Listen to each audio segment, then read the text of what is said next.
days of long ago, created by the cosmic legends of the universe.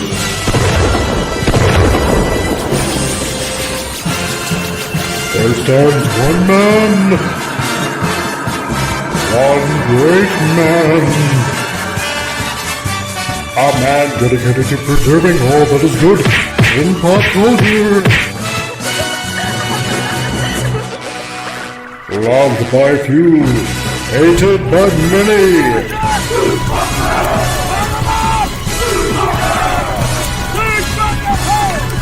Alone in his fortress of awesomeness, he battles fearlessly against the wolves, the evil, the unjust.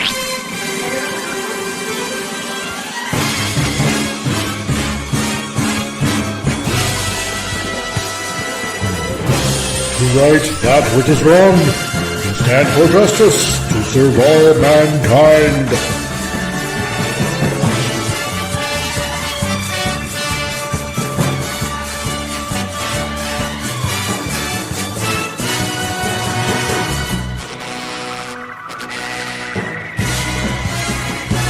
He is the one, the only, the comic Relief Crusader.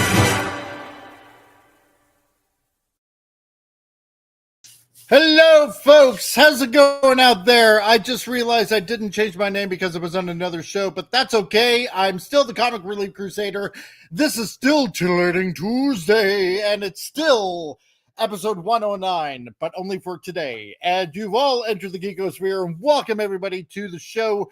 Great to have you all here. We're going to fun-filled comic day today, because I just realized, you know what, we talk a lot about movies and stuff like that, and you know, the occasional TV show and some games and stuff like that, but I need to get back into talking comics, because there's a lot of stuff actually going on in the field of comics.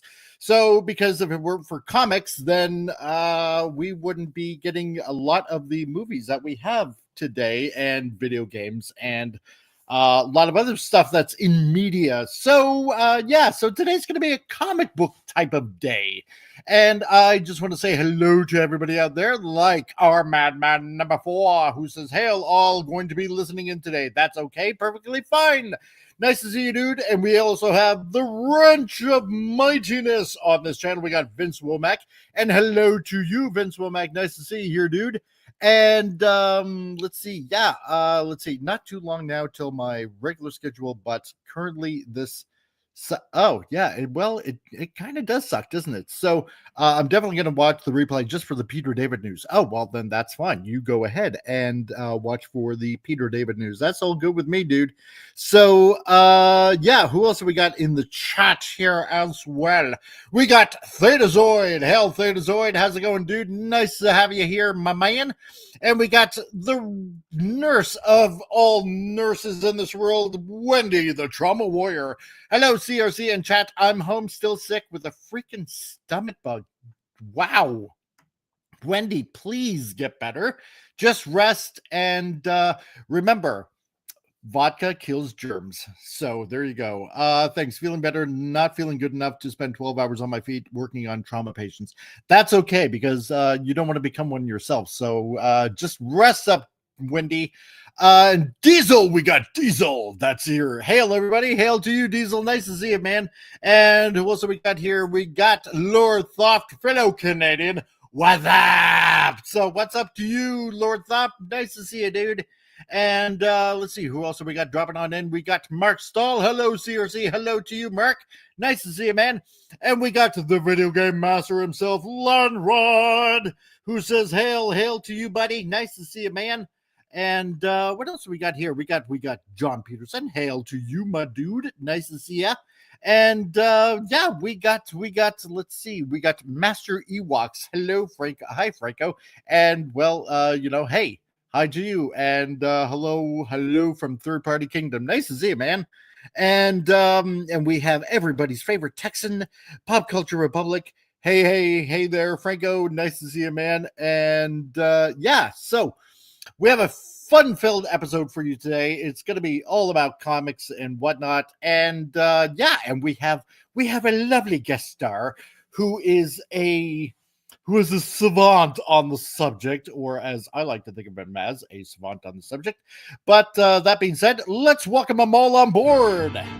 If you're blue and you don't know where to go to, why don't you go where fashion sits?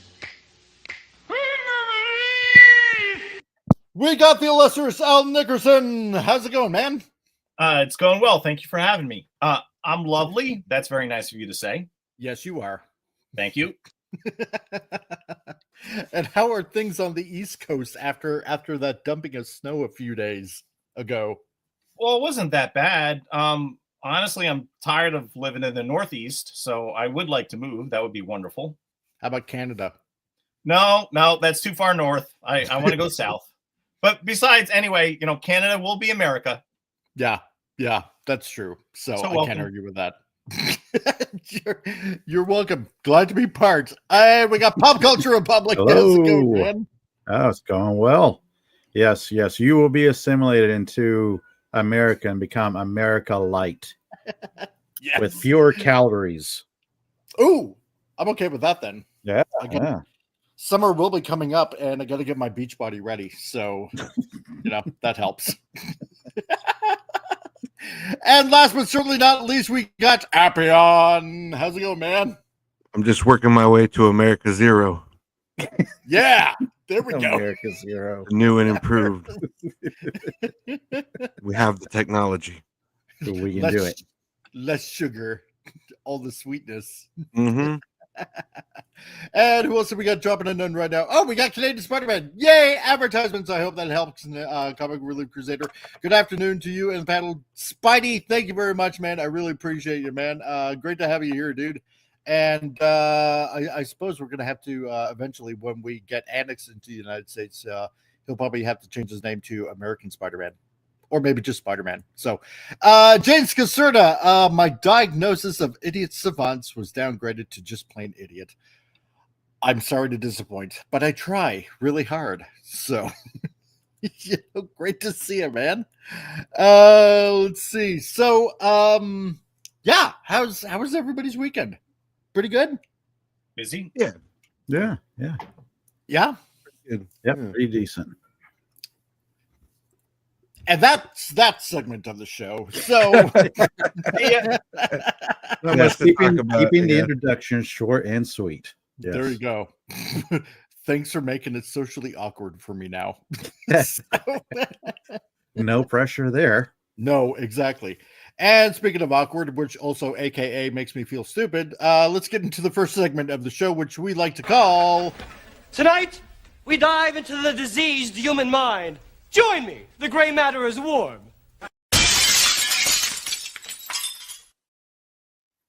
Okay, stupid news. The first segment of the show that we'd like to have and to point out all the stupidity that's going on this planet Earth, which makes aliens go, yeah, no, I don't think so. I should have taken the left. So what do we got in stupid news today? Well, seeing how Canada is obviously going to become the 51st state, and why not? Well, we've shared many news from Canada, and this one comes from our capital of the neck of the woods. So because Ottawa is just such a paragon of truth and justice and everything, this is what we got coming out of Canada. Ottawa bans vehicles idling longer than 1 minute per hour for 365 days out of a whole year. So in Canada, we can't let our cars idle longer than 1 minute. So what do? They have a person there for the with whole a entire stopwatch? year. Yeah, how are they like- going to police this? What we gotta have like meters? Yeah. You'd have to Probably. watch, though. You'd have to watch every I know, single right? car. Yes. How many pair of eyeballs they got for that? Yeah. It's like, how many rent-a-cops are you going to hire to stand on every sidewalk by every parking Yes. spot? What's your job? I watch for cars idling too long. And if they Yes. do, oh boy. Do you have to turn your car off at a red light? Probably. I mean, some red lights stay red longer than a minute. Yes, that's Yeah, right, like Wendy. a- Traffic What are you light. doing traffic? Yeah. What are you doing just traffic period when it's like bumper to bumper Yeah. on a busy day? I know, right? Okay, everybody, Everybody's just going to just jail. Turn your cars off. Yeah, When it we turns gotta green, ration you have this. to be rushed to start your car, put it in gear, get through the traffic zone before it turns yellow and red. Yeah, chances this'll are bring- we're going to be this'll on bring par with traffic to road a rage. screeching halt. Oh yeah, big time. So hey Rod Thunderheart, how's it going? This news is for you too, buddy, because hey, you drive a transport. So on number 2 highway, just driving past Olds. There we go. Now I know where you're at, bud. It's literally impossible to Yeah, so regulate. Rod, I know. So Rod, how do you feel about this? I'm just kind of curious because he drives a big truck. And but remember, you have to ration this out for 365 days out of an entire year. So basically, you can't let your car idle for more than a second, essentially. There's no way they would know. No, there isn't. This Did is they just so explain ridiculous. why they're doing this? Do they need a reason? Well, no.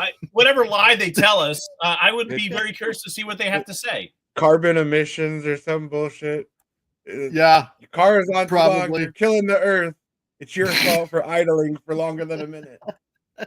That's what did the earth in. You car idlers. You did the earth in. It's bad enough that they want to regulate cow farts, literally. Remember that stupid news here in Canada But about the problem regulating is, like, cow farts? people believe this craziness, you know? Mhm. Like, they're always lying to you, and you're going to fall for all these lemmings. It's just absolutely ridiculous. You're Yes. watching me. Did you idle your car for 2 minutes? You can't do that. They could come for you. Yes. Well, I'm wondering what the fine's going to be. So they want people to snitch on their neighbor. They want you to Yes. like, if you see something, call this number. And I saw someone idling the other day. Like it was like I 5 know. minutes. I counted. I took a video. Yeah, their address is this. Yeah, go to their house. Yeah. Oh my God, Rod Thunderheart, that's stupid. You're going to wind up wasting more gas starting your car constantly on and off. Yes, that's right. You are. It's bad enough that, again, on April 1st, for probably maybe the 6th or 7th time, that we're going to be having another carbon tax. So, yeah, turn it on, turn it off, turn it on again, turn it off again. Yeah, you're going to be wasting more gas and spending more money at the gas pump. It's ridiculous. So, what a lovely country I live in. It's just awesome. Matt Storybook says, yeah, a bunch of Karens calling authorities on speed dial. Yeah, that'll be what happens. So Appion has it right. So, They want you to snitch on idle cars. yes. What are we doing?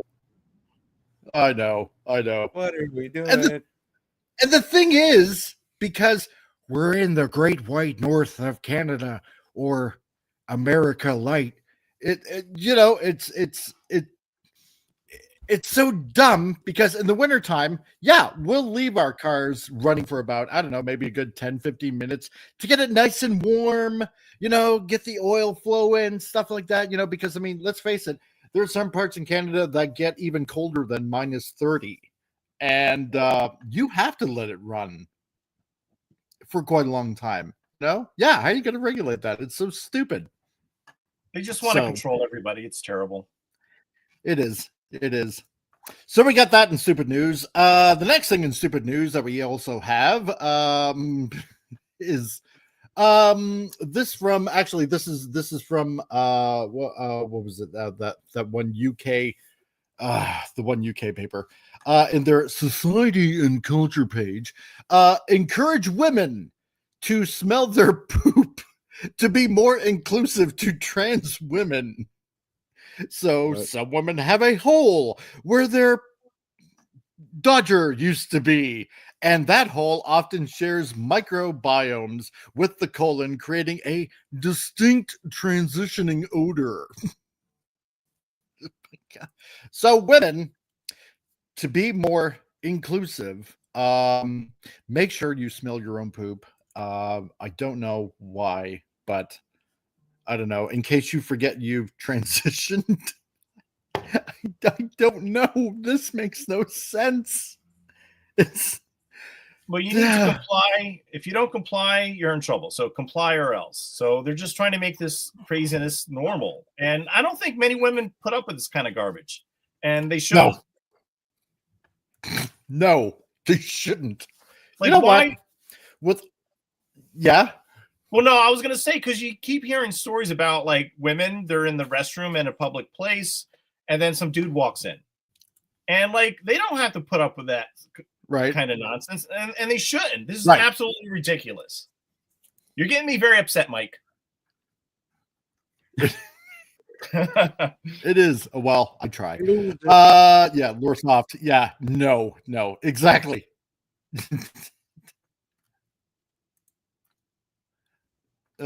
Check please. Yeah, and you know what, Franco? Yeah, I don't get it either. I really don't. I don't get this. I don't understand this. Doesn't everyone smell their dookie? I mean, maybe on a good day. I don't know. So, Dark Helmet is going. Smell my finger. I'm including you. Yeah, exactly. This is like, you know what? Somebody should actually make a comment of all the stupid news that we've covered for over the years, and I don't know, maybe this would just be an entirely like bestseller, a hidden bestseller of all this dumb stuff that's been going on. I don't know. I'm just the one reporting the news. It is insane. I still can't believe that half these headlines are real. I think you're making it up and just going to a graphics program and matching the font, pulling some odd photos from someplace. Like here, I can't even dream half of this stuff up. And to think a journalist so insane. I mean, I probably could. Really I should open up a newspaper and just fill it full of this stuff. So, oh yeah, okay. Ledrod, yeah, they just want things to be fair. Normal women's don't need to sniff their poo because their pots are real, so they need to be fair with fake women's. Yes, exactly. So, sure. And yeah, Dark Helmet, yeah, this shows like CNN and Fox for poor people. That's right. We try our best. So, we got our demographics, don't we? CRC is the new Walter Cronkite. Yeah, that's right. I'm Walter Cronkite, and this is the news. Tell your women to smell the poop. This is the way. Smell your poop, ladies.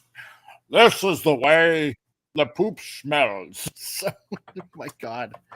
But yeah. I mean, how much more could you possibly do with this kind of stuff? I don't know. You shouldn't encourage anyone to smell their poop. So, no. Why are you encouraging that? Unless to it's anyone? on burrito day and you're hoping to bring someone. Yes. It's like that movie Biodome with Pauly Shore and the Baldwin. They're like sitting around farting and like trying to decipher what they ate and like, oh, that's a Nacho Bel Grande, whatever. Oh my God. What'd you eat? Oh no, let me find out. I had a tuna fish burrito. Yeah. I'm the new Ron Burgundy, huh? Yeah. Oh my God. The man with the burrito. Yes. The man on the bridge. The problem is, like, there are some people that believe in this nonsense. It's absolutely crazy. I know, right? And they think they're better people by believing in all this craziness. You know what? Here's the weird thing. If you know, nothing on Jewish people, but a lot of Jewish people follow a lot of laws, right? Rabbinical laws and stuff like that. You know, you can't work on Shabbat. You know, you can't do this or you can't do that and stuff like that. You know, and I understand that completely, right? From their point of view.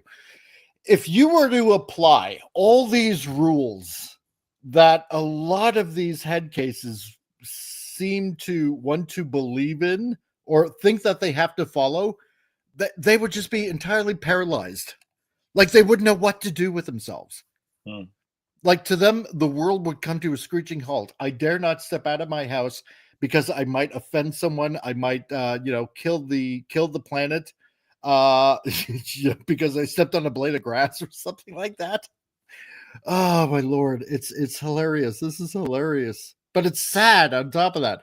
Panawannabe, smelling poop or butts or farting in your face. That's the best part to catch a double barrel pink eye. Yeah. It is. 100%. So it's Is that like the TikTok trend these days? We gotta get pink eye. You look so much better when you have pink eye. Exactly. TikTok thing. Now I've added color to my cool face. People have pink eye. Yeah, it's so good for your complexion. It is. Oh man. Your skin. Pink eye. God, I have a rosy red hue. Okay, so that's coming soon to DC Comics. Oh my God, no. Oh my God, no. But you're probably right. So, but speaking of DC Comics, let's see, into our news today of what's going on. A lot of stuff going on in comics. And, the big news that we've touched up on around the middle of last year about writer Neil Gaiman. And this is making huge news everywhere. Sandman writer Neil Gaiman faces new charges, assault allegations, as it were, to his already repertoire of oddities. Let's put it that way, because there's certain words that you can't use on YouTube, otherwise you get shut down.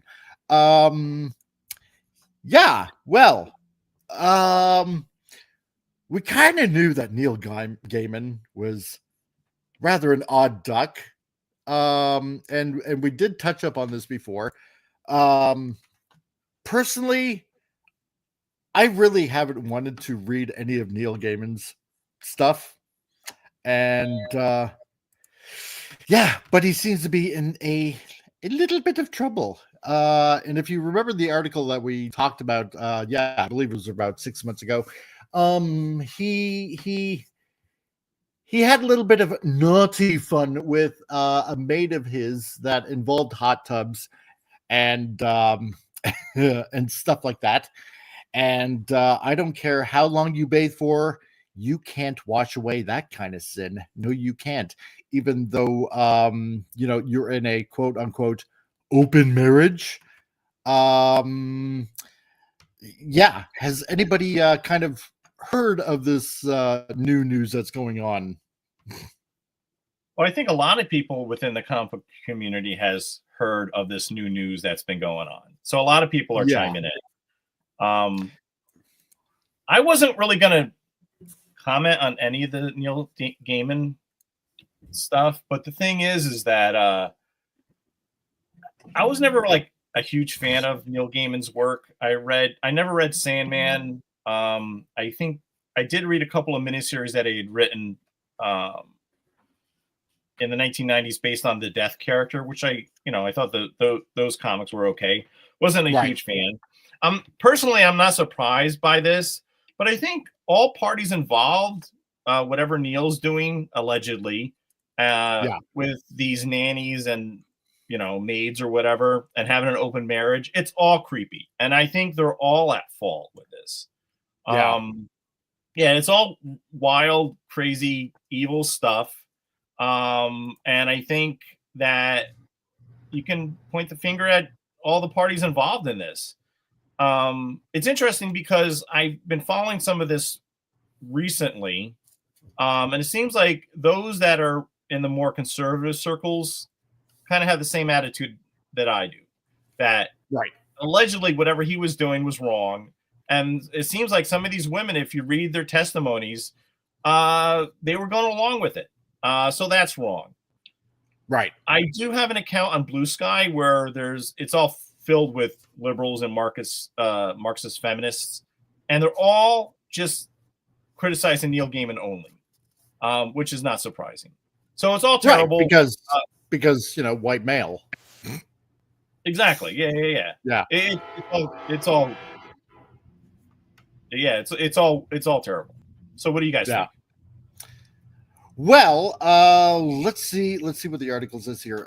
Neil Gaiman, who is better known as the writer of The Sandman, is facing more accusations of a sexual assault. Let's put it that way. Let's see if I can get away with that on YouTube. So following last summer, when we actually kind of covered this news, when two women came forward accusing Gaiman of sexual assault, now the New York Magazine covers additional accusations. So be forewarned.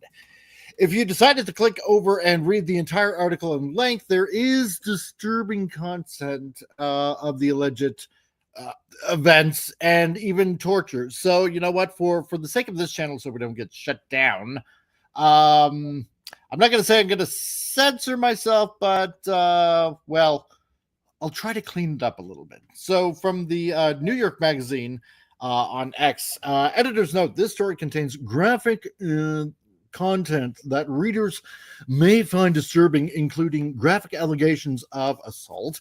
Last summer, a British podcast broke the news that multiple women had accused Neil Gaiman, the acclaimed British fantasist and author of Sandman, of, well, naughty things. So,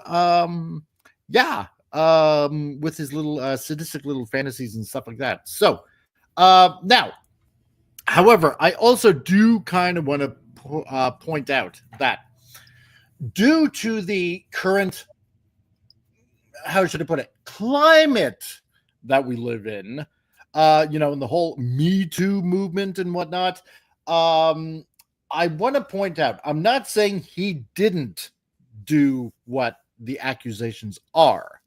However, I do want to say that there could also be the possibility that maybe these women are looking for a little bit of cheddar cheese in their wallet, so to speak, in order to, probably cash in on a alleged story that maybe or maybe not happened. So I'm not defending him. I'm just saying this is the news and this is what we're hearing so far. So let's see. Lenrod says, before we go on, I bet those two whammons are the ones he turned down, and now they're mad because they can't handle rejection. That might be a possibility. John Peterson, believe what you will, but there is a kink that involves rape and assault fantasy play. And since there's no details on evidence, I lean toward holding judgment until details prove otherwise. Exactly. So, we do kind of have to keep that in mind, right? There are two sides to every story, and just have to see where the evidence presents itself as to be hopefully factual. So, the in-depth article goes over how more women shared allegations of the assault, coercion, and abuse, which includes over a dozen women said to be involved. So, according to the article, Gaiman, a descendant of Polish Jewish immigrants, may have also suffered abuse and torture as a child at the hands of his parents, who were deeply involved in the early days of the Church of Scientology. A little bit interesting there.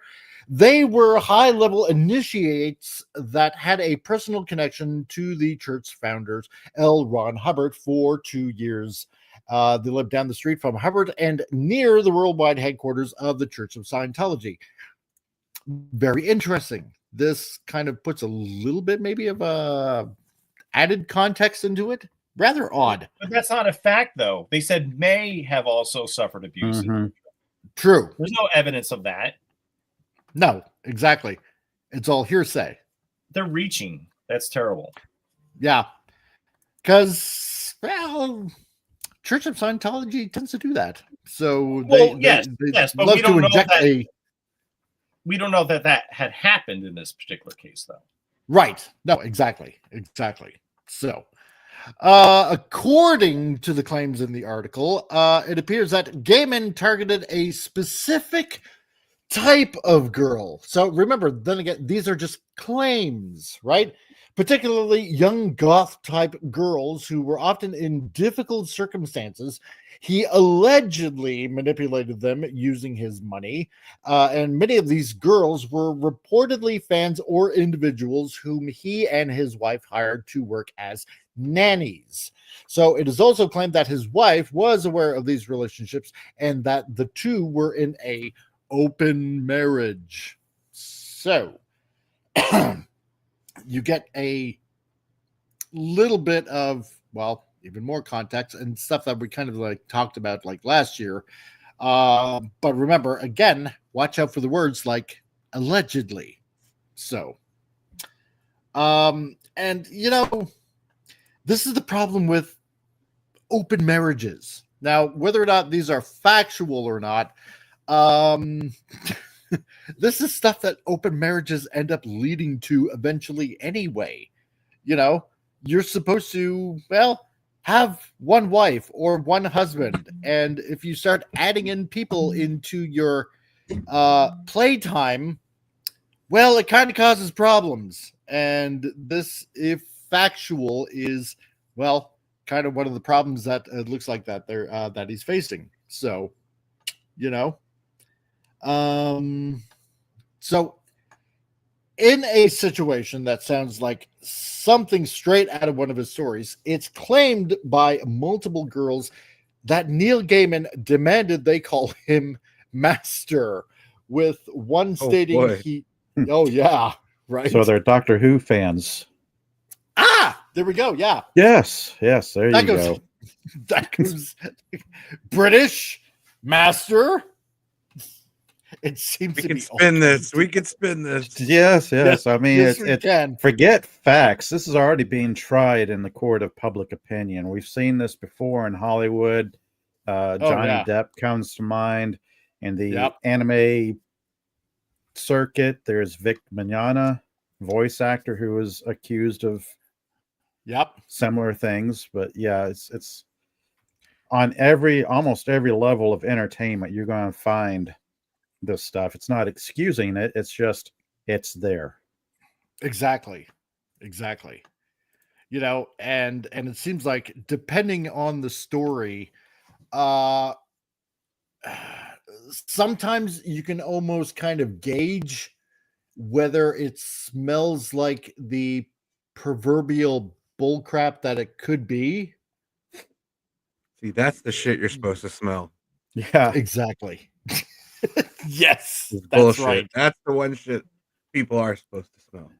Exactly. You want to try and avoid it. Yeah, right up there with using your own discernment. It's like, okay, maybe this comic book creator is not all I thought he was cracked up to be. I was like, yeah, okay, maybe I won't collect his comic books anymore, or whatnot. Yeah, right. Because I mean, Neil Gaiman over the years, I mean, he had that one deal with Netflix where they put out Sandman. Although I wouldn't exactly watch that. It just, I'm sorry, it just I watched a couple episodes and I lost interest in the same here. A couple episodes and I lost interest. Plus, they changed the character of Death. Yes, it was Gwendolyn, the girl from Game of Thrones. Yeah, right. I was expecting, right? Or was she the devil? No, I don't remember. I don't. Yeah, no, I don't remember. That was the devil. Death. Okay, she was the devil, right? Yeah, Death was apparently, from what I remember, based on a goth model at the time. Mm-hmm. Yes, and that's what everybody was expecting to see, right? Mm-hmm. That representation. Passed away.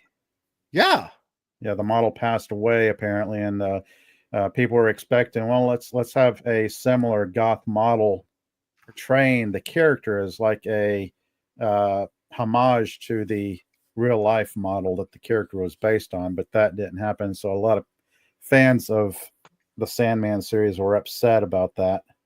Yeah, like because they couldn't find a goth girl. No, exactly, right. You could make up a regular girl into a goth girl in like 5 seconds if you wanted to. No, because there's a shortage of goth girls out there.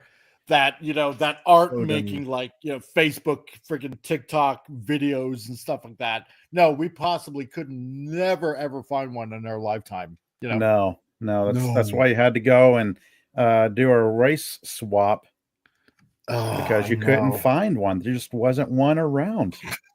It's crazy. It is. And the fans raged about it because they all wanted that comic representation on screen. Because she looked very endearing, you know, she looked very nice in the comic, the way it was represented in the comic. And everybody wanted that on the screen. And what was it? Neil Gaiman's excuse was, you know, well, you know, death is just a what was it? Something along the lines of a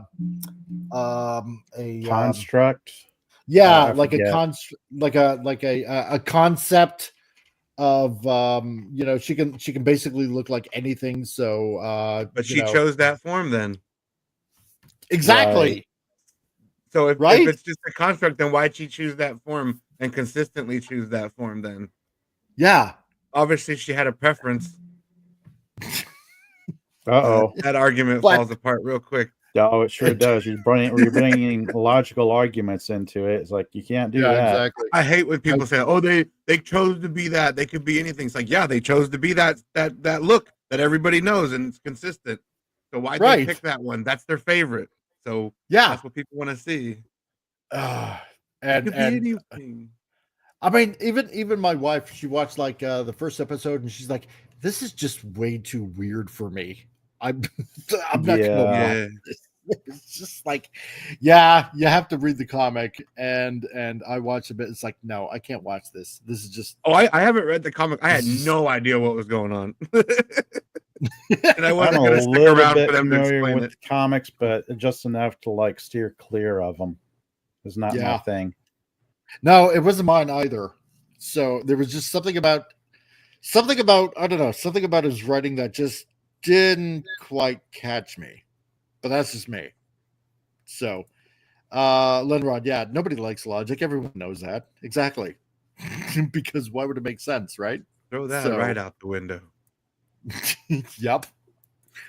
But apparently Neil Gaiman demanded that they call him Master, with one stating he also insisted she promised him her soul.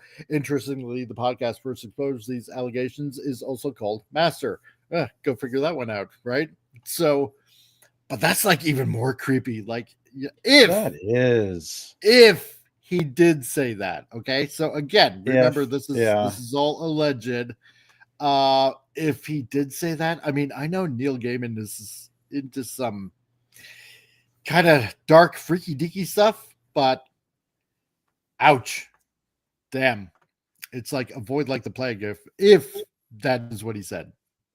So what do you guys think is going to happen with Neil? He'll be directing a DC Plus show soon. Or straight to CW, one of those things. Yeah, probably. Failing upward. I don't think he's the right complexion for that. Yeah. No, probably not. So that pasty British skin, damn him. Well, they're still supposed to air and work on season 2 of Sandman, so I don't think it's, from what I read, it's not going to affect the Sandman TV show.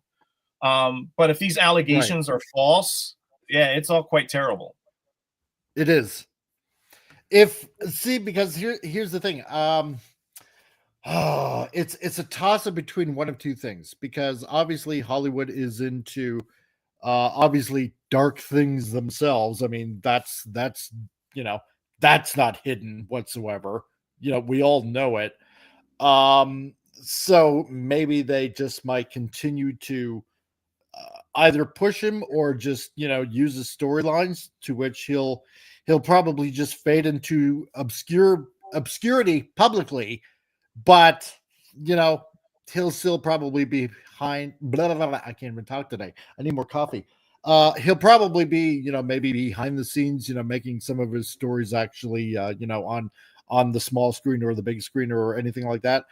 Or this will completely and utterly destroy him, and he'll probably end up getting maybe small royalty checks for some of the stories that he's published. I don't know.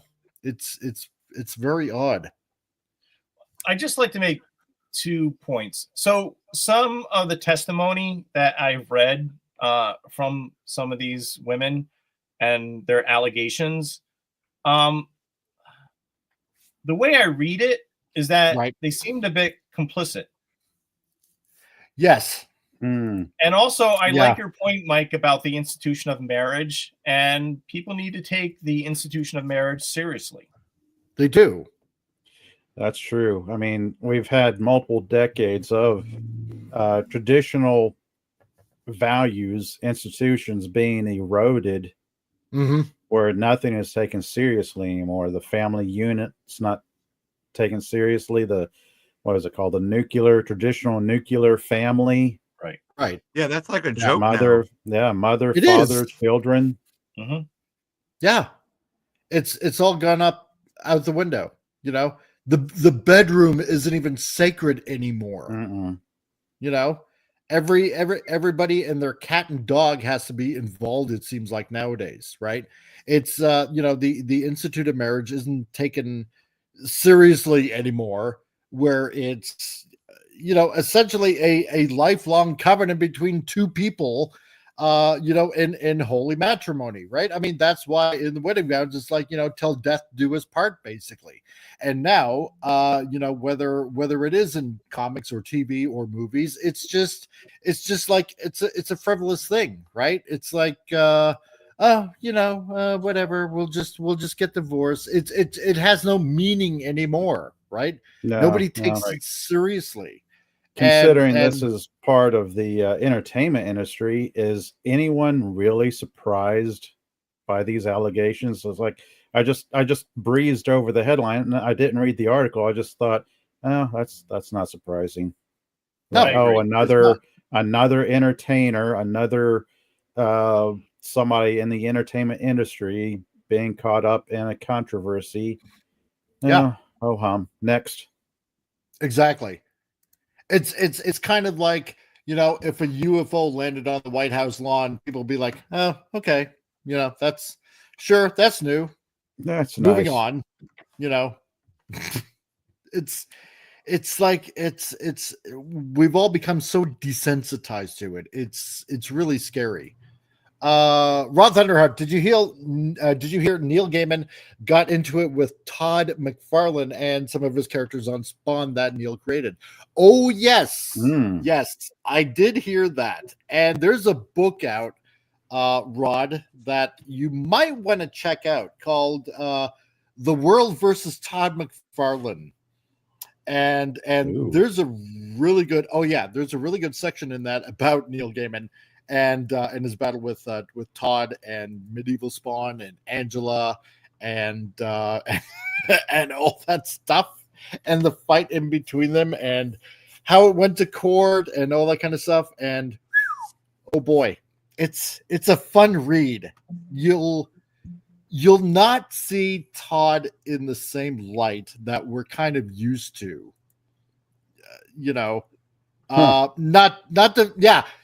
Not defending Todd or Neil, but it's like, wow, this is like some dirty business, And it almost makes you. Yeah, go ahead. Sorry, no, go ahead, Al. No. It's all very interesting comic book history, and if you have an interest in the business side of comics and the history of comics, it's really worthwhile to actually look into that whole story. Because my involvement in that was in the early 2000s.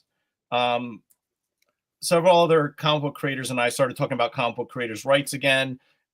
Steve Bissett, Dave Sim, Eric Larson, Dennis Kitchen, Rick Veitch, and Scott McLeod. And this topic actually came up, the whole trials between Todd McFarlane and Neil Gaiman over the ownership of these characters that Neil Gaiman had created for an issue of Spawn that Neil had written. So yeah, it got kind of nasty. And then the conversation, well, eventually a jury of 12 women had ruled in favor of Neil Gaiman. And actually, even though I'm not a huge fan of Neil Gaiman, I think that Todd was really trying to take advantage of Neil Gaiman. So look into it. It's really interesting stuff. But it eventually all worked out. Yeah, I think they ruled in his favor because what was it again, Al? It was like 12, 13 right. women on the jury, right? And so, they all felt swayed probably because of his British accent. Well, what had happened is part of the conversation between me and the other guys about this particular topic. Dave Sim had stated that he believed that because there were 12 women on the jury, that's why they ruled in favor of Neil Gaiman. And it was Dave being Dave. But the interesting thing is, some years later, so there's that book you had mentioned, and that correspondence, like all this conversation between me and the other guys, I posted all that correspondence on my website.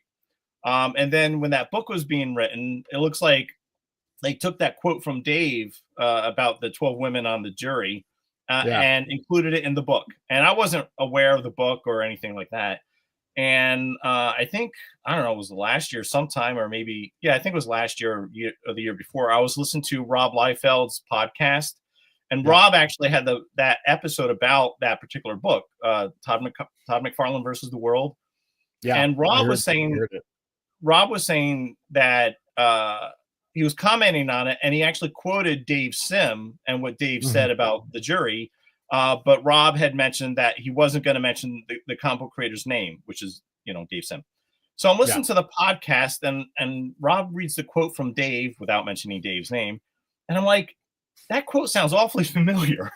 So I went on my website, and I'm like, they took that from my website, which is fine because Dave and me and Scott and all the other guys always wanted to make this stuff public. Yeah. So I actually did reach out to Rob about it. I'm like, that quote was from my website, which is fine, but it was just weird because Rob was saying how it was a misogynistic statement. And I'm like, I don't know about that. But really? It was weird. Yeah, it was all weird. So, but I got a few Neil Gaiman weird stories, but that's one of them. Oh boy. And that's plenty, I think, for today. Okay. Wow.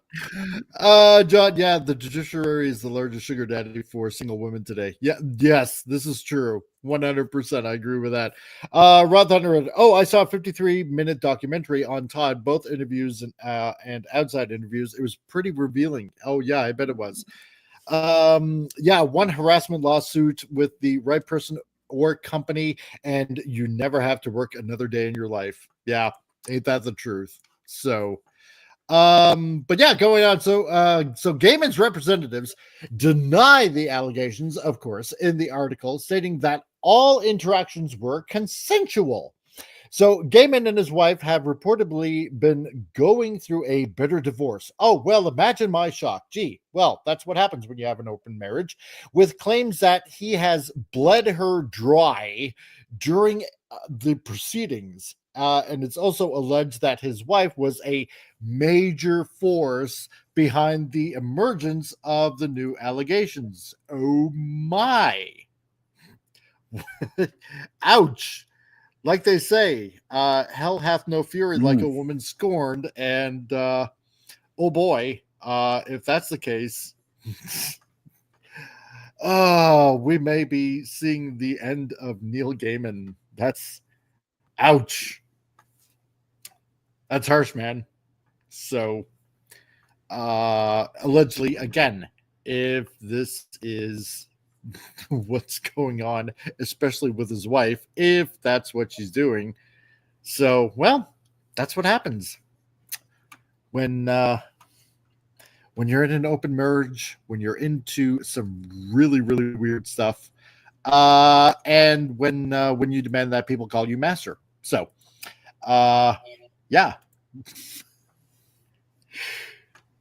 thoughts?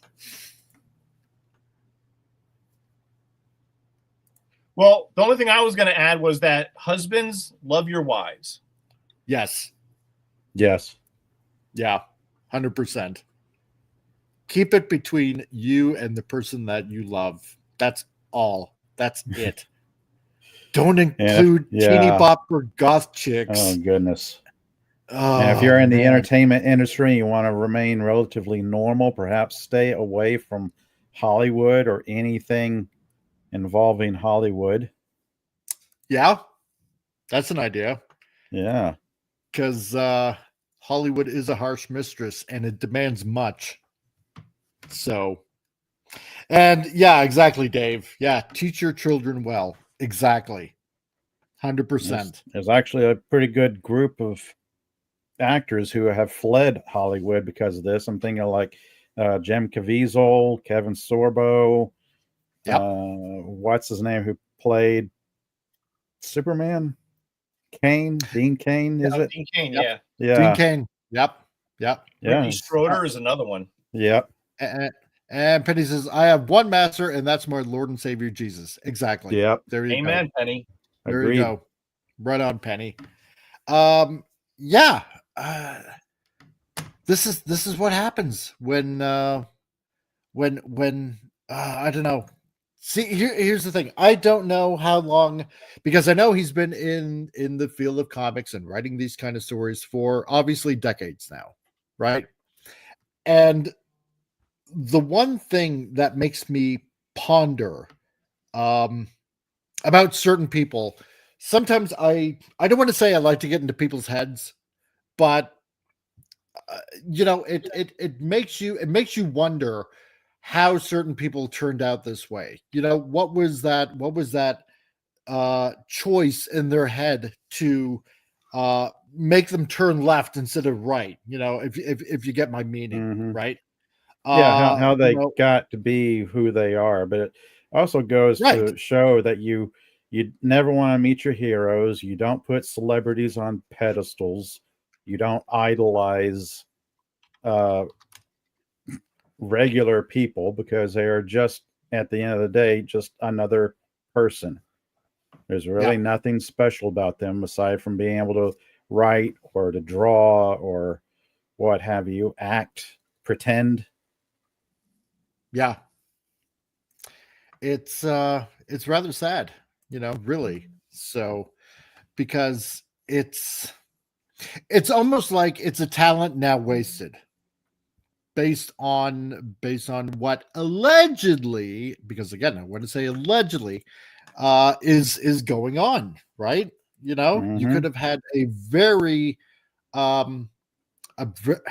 don't want to say profitable life, but a pretty good life, where you could have done more with it instead of like sliding to the back, the dark side of things, and it should be a lesson of what can happen if you make bad choices.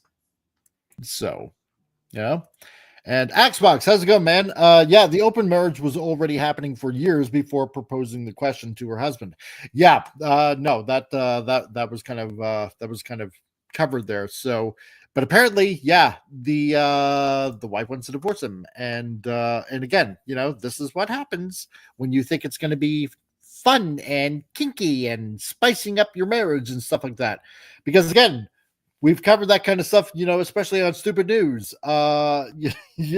When women or husbands scratching their head and, I can't believe I'm getting divorced, when I suggested we open up things and spice up our lives that way. Gee, don't be surprised. So, but yeah. But that's it about Neil Gaiman. Good. Thank God. Yeah. So we got over that roughness. So, yeah, John, unfortunately, they still vote for dumbasses, liberal policies, and people in the places they flee to. Yeah, go figure that. To quote, yeah, exactly, David. Yes, he chose poorly. So he did 100%. It's like these places they flee the crappy places that they're at, only to make those places that they move to even more crappier. Go figure it out. I can't imagine why. So, yeah, and that's how most open relationships usually start. Exactly. Stupid, innocent suggestions. Go figure. So, but anyway, seeing how we're almost at the top of the hour, we're just going to break up the monotony a little bit and have a little fun to cleanse the palate, as it were, of that dark saga in the show. So, everybody, especially Wendy, because you're not feeling good, this one's for you. What are germs? Germs are tiny, tiny little creatures that want to kill you. The human body is made out of many yucky parts, and it's important to keep germs away from all of them. Germs are everywhere, on the inside of windows, on pencils, on apples, in the U.S. mail, between your piggies, and especially on dirty, filthy cowboys. Bicycles are another breeding ground for germs. Never ever touch a bicycle with your bare hands. And dogs are full of germs too, so never let a dog eat your hair. Germs can enter the body in a number of ways. Whenever you get a railroad spike impaled through your head, germs have easy access to your brain. Even a tiny cut or scrape can be deadly. As soon as you're injured, immediately cover the open wound with crazy glue to keep the germs from getting in. How else can we fight this menace? One thing you can do is go to your doctor and have him look up your nose to see if there are any germs hiding there. When you take a shower, be sure to wash everywhere, especially the really stinky parts. And make sure you wash your hands 30 or 40 times a day, or else a giant talking bar of soap will appear in your bedroom one night, and no one will ever hear from you again. Always burn your clothes immediately after wearing them. Whenever possible, have your dinner prepared inside a hyperbaric chamber. Rinse your mouth with hydrochloric acid after every meal. And if all else fails, run. Run for your lives before the germs get you too. And there you go. Something educational for you all out there. Watch out for those dirty, dirty germs. And those random railroad spikes. Yes. That's right. Railroad spikes always suck, says Wendy. Yeah. So I feel like I was watching a segment from old MST3K. I know, right? I was just looking at the bottom, waiting for Mike and the bots to show up. James considered my cousin got into a weekend marriage, the latest thing to do a woman with kids. So now he's a father only on weekends. That's odd. What? I don't know. I'm gonna have to probably cover that on Super News. And the Gourd King, how's it going, dude? What have I walked into? Well, Germs. Commercial break. Germs. So, and Franco Walker, this can't be real. Well, maybe it is. So, David Glenn, I hate when that happens. Yeah, I know. The railroad spikes, it's terrible. Man, yeah. So, yeah. Just a little itchy. George Peterson, Mythbusters proved that dog's mouth myth wrong. You are dirtier than your dog. Yeah, well, I know. I'll tell you where I actually got the commercial. So in a second. So Wendy, as long as the bar of soap doesn't make me eat it. Well, I can't promise that. So you know, use at your own discretion, maybe. I don't know. So you know, run before the lies. Run for your lives before the Germans get you too. Oh my God. Oh man. So, and the Gourd King, thank you very much. The Gourd King has given a $2 American super chat, which probably equals out to about maybe $50 Canadian at this point. A weekend marriage is a weekend marriage, says a quote from Pluto. Yes. Thank you very much, Gourd King. And for you, this one is for you. I was just violently attacked. By who? By her. We were just arguing. She used offensive and violent language that violated my rights as an individual. You all right, love? Keep going. Go. We've zapped 3 of them this morning. They're everywhere today. I love that one, man. I should be playing that one more often, I guess. I'm gonna have to find new clips. But Gort King, that one's for you, especially on this kind of wacky channel. Thank you very much for the $2 super chat. I really, really appreciate it coming from you. And yeah, and hey, man, enjoy the show. So there you go. So all right. Well, that brings us to, oh boy, does that ever bring us to another article. Okay, so what's going on? What else is going on in the world of comics? Well, it seems like certain distributors are in trouble, and I can't imagine why. But this seems like this is going on currently right now.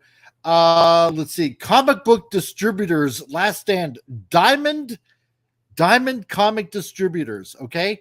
The big distributor that mails out, that ships out thousands upon thousands of comics, falls into Chapter 11 bankruptcy. Man, oh man. This is big news that's going on right now. Al, you've had a little bit of experience with Diamond Comic Distributors. For the public, what information can you glean on them? Well, the direct market nowadays is in terrible shape. I can't imagine why.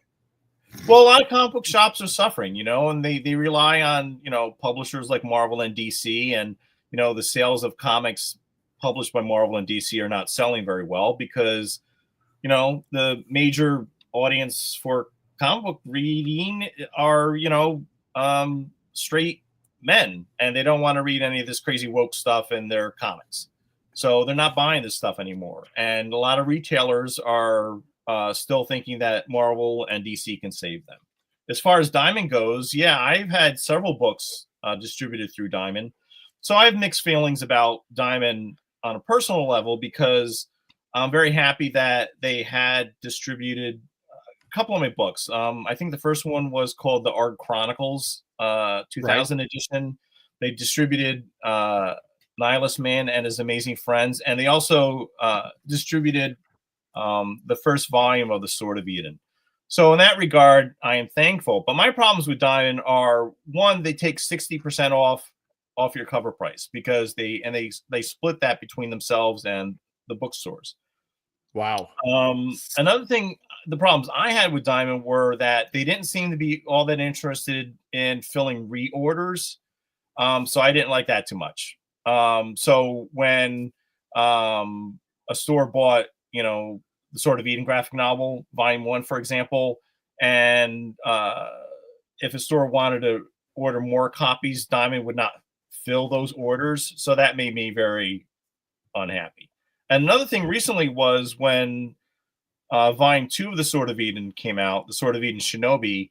Right. My idea was not to include a barcode or a ISBN number on the back of the book, unlike the other books, because I had no interest in going through distributors. I wanted to sell directly to readers and directly to bookstores and comic book stores. Right. So I didn't put a barcode on the back of the book. So, but then I thought after the book was printed and came out, I thought I would reach out to Diamond. I'm like, hey, would you be also interested in distributing volume 2? And they were interested, but then I told them there was no barcode, and they said, no, we're not going to distribute it. So a lot of these business policies they have, like you got to have a barcode on your book, and also not really supporting reorders, is quite terrible. So I feel bad for the comic book stores. I was not aware of Diamond filing for bankruptcy until you mentioned it to me earlier today. So I am curious to find out what the details are. Okay. Wow. 60% they take? They take 60% off the cover price. So when I sell directly to comic book stores and mainstream bookstores and Christian bookstores, I sell them the book at 50% off cover price, and I pay for shipping. Right. So, and that works out for me because, and for them, because the bookstore would make more money for each book they sell. I would make more money, and I also sell directly to my readers, and I like that system, and that actually works out well for me. But I don't know what's going to happen with the direct market. I mean, it's had problems for a while now, and I feel bad for a lot of these bookstores and comic book shops, and a lot of them seem to have to pivot. And not only are they selling comic books now, but they're selling, like action figures and cards and video games and that sort of thing. And if stores have to do that and pivot, then I have no problem with that. But they have to survive because they got to make up for the lack of going on, because nobody wants to read Marvel or DC or probably IDW or Dark Horse, because everybody's like filling their content with like stupid woke crap. Right. And I think stores should work directly with self-publishers and indie publishers. But there are two other comic book distributors out there. There's Lunar and there's Penguin Random House. So I don't know how this is going to affect them. It's going to be very interesting. And Stunning and Brave Megatron. I love that avatar. It's so funny. Who's been a member for 10 months? When can we see pics of Defensor's left arm? Okay, which obviously you're meaning First Aid. I've gotten a hold of Keith, and I'm waiting for a response on when First Aid should be coming out. It should have been last month. But I'm honestly trying to find out the answer on that. So hopefully by the time when Scrapper comes, because he's sending Scrapper now, he sent it actually yesterday. Hopefully I will get an answer, and I'll be doing a whole Q&A section on the video when I do a live review of that. So I will definitely try to keep you informed on that. So and exactly, David, because their story sucks. That's why nobody wants to buy their stuff anymore, So Gord King, Funny Diamonds, aka Cubic Zirconia, it's true. So what's going on with Diamond Distributors? Okay, well, this is what's going on with Diamond. Diamond Comic Distributors, once the titan of comic book distribution, has filed for Chapter 11 bankruptcy protection, marking a seismic shift in the comic book industry. This development comes as no surprise to the industry insiders who have been watching the slow decline of traditional comic book sales since even before COVID-19 pandemic disrupted the market back in 2020. Again, imagine my shock. So, the bankruptcy filing announced today on January 14th, okay, so today, is likely a direct result of the splintering that occurred when Diamond temporarily shut down operations during the early days of the scamdemic. Yes, I know exactly what I said. So, this closure forced major publishers like DC Comics and Marvel to seek alternative distribution methods, ultimately leading to a permanent shift away from Diamond's near monopoly on comic distribution. So, because, if you can't do the work, then your clients will definitely go somewhere else. So, that should be no surprise to basically anyone. And hey, Rocco, what's up, man? Remember when Marvel tried to be their own distributor? Yeah, exactly. Yeah, that went well. I'm trying to remember what they were called. Was it Heroes World? I think it was Heroes World. Yeah. Yeah, there were a lot of distributors in the 1990s. So that's actually a very good thing. Yeah, because I mean, why go through why go through somebody else when you can just do it yourself? I agree. Good point, Mike. I try. So that, or I'm just faking it really well. So as part of restructuring efforts, Diamond has secured a $39 million stalking horse bid from Universal Distribution for its Alliance Game Distributors division. The comic has, or the company has also obtained $41 million in debtor in possession financing to maintain operations during the bankruptcy process. So the stalking horse bid from Universal Distribution will be a critical element of any restructuring strategy, setting up a minimum price for the auction, which can attract also other bidders and potentially drive up the sales price. So this bid signifies some convenience from Universal in Diamond's potential, but it may facilitate a smoother transition during the bankruptcy process. So you basically got another company that's interested in buying up Diamond. Wow. $39 million. I mean, they distribute a lot of They stuff. do. Diamond, and it's not just comics and graphic novels and stuff like that. I mean, what else are they? I'm trying to remember what else they're also trying to distribute. I think are they like even into like games and stuff like that now? I want to say so. I mean, I'm trying to remember back. It's been multiple decades since I worked in a comic book store. I just remember my boss and I going through Diamond catalog, trying to fulfill orders. Like, okay, this person gets this many of this and such, and it's like comic books, graphic novels. For some reason, I want to say toys as well, but I can't remember.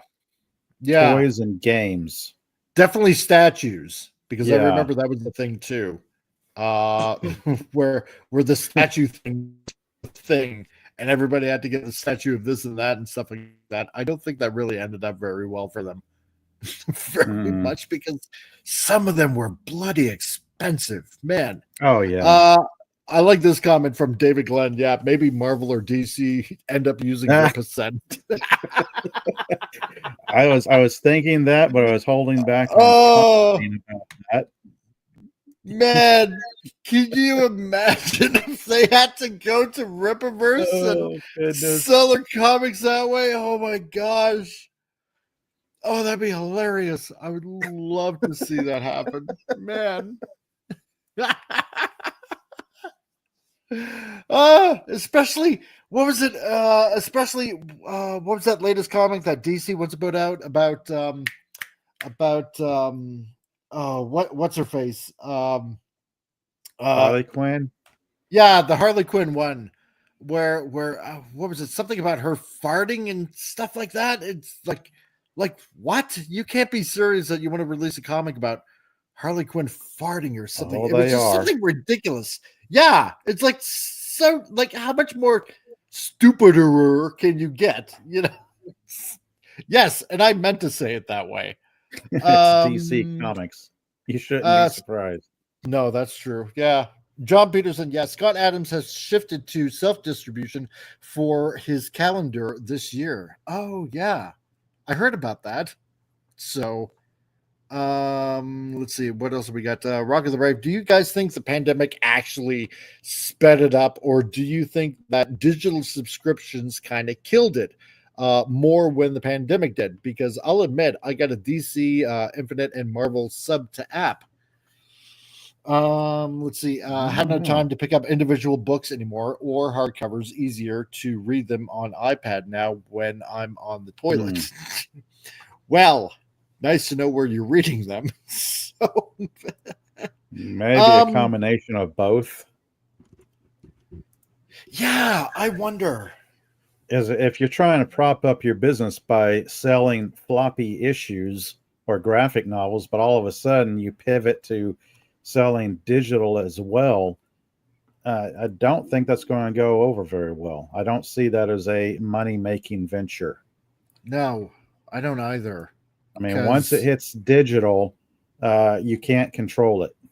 It's out there. It can be published and republished. It can find its way to any number of those websites where you can just go and read comic books for free. Yeah. Yeah, because then what's the point of spending your hard-earned cash when you could just pick it up on a website like maybe a week later and read it for free? What's the point of that, right? I'd rather keep the money in my pocket and read it for free on a website, or I'd rather go to a local mom and pop comic book store, give them the money, and go through their discount bins, their 50-cent bins. Yeah.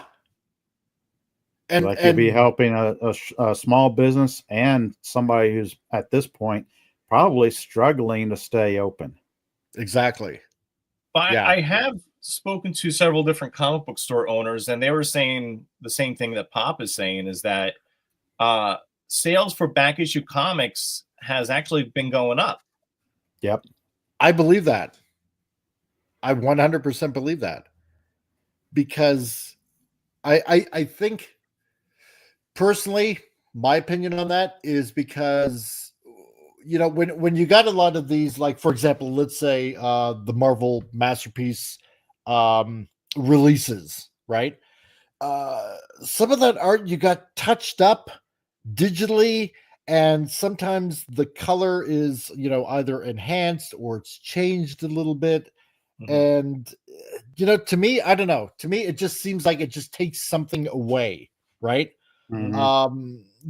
I'd rather have the physical copy in my hand, right? Right. So the way it actually looked, right? It's like, say you take Fantastic Four 48, right? When Galactus shows up, I would rather have the way Galactus looked like in that issue with like the brown and green suit, the way it originally looked. And I know it obviously, it looks nothing like obviously what he has since, but I enjoy that, right? I don't want it recolored and touched up and stuff like that. I want that raw look that's in my hands right there before me. It's like, oh wow, it's boy, that color scheme is so wrong on so many levels, but you enjoy it because I don't know if it's a coloring error. I don't know if it was like a last minute thing that they just have to put the colors in that way. But it's still a part of history, that you can still enjoy. And when you replace those colors, like for example, like that those horrible Galactus colors, like when you colorize a black and white movie. Yes, exactly. Yeah. It just takes away from it a little bit for me. Plus, there's something to be said about the tactile feel of holding a comic book in your hands, flipping the pages, even the smell that old comic books have, that old paper, that old ink. Yes. Those old ads that lived in the 70s and 80s saw, those crazy ads for like having your own sea monkey farm and the aquarium or whatever. It's like X-ray glasses, those sort of ads. I love them, but they were lovable. They were part of so many Gen Xers' childhoods. Yeah. And say what you will about the 90s. The 90s, early 90s was a really crazy time for comic books. Yep.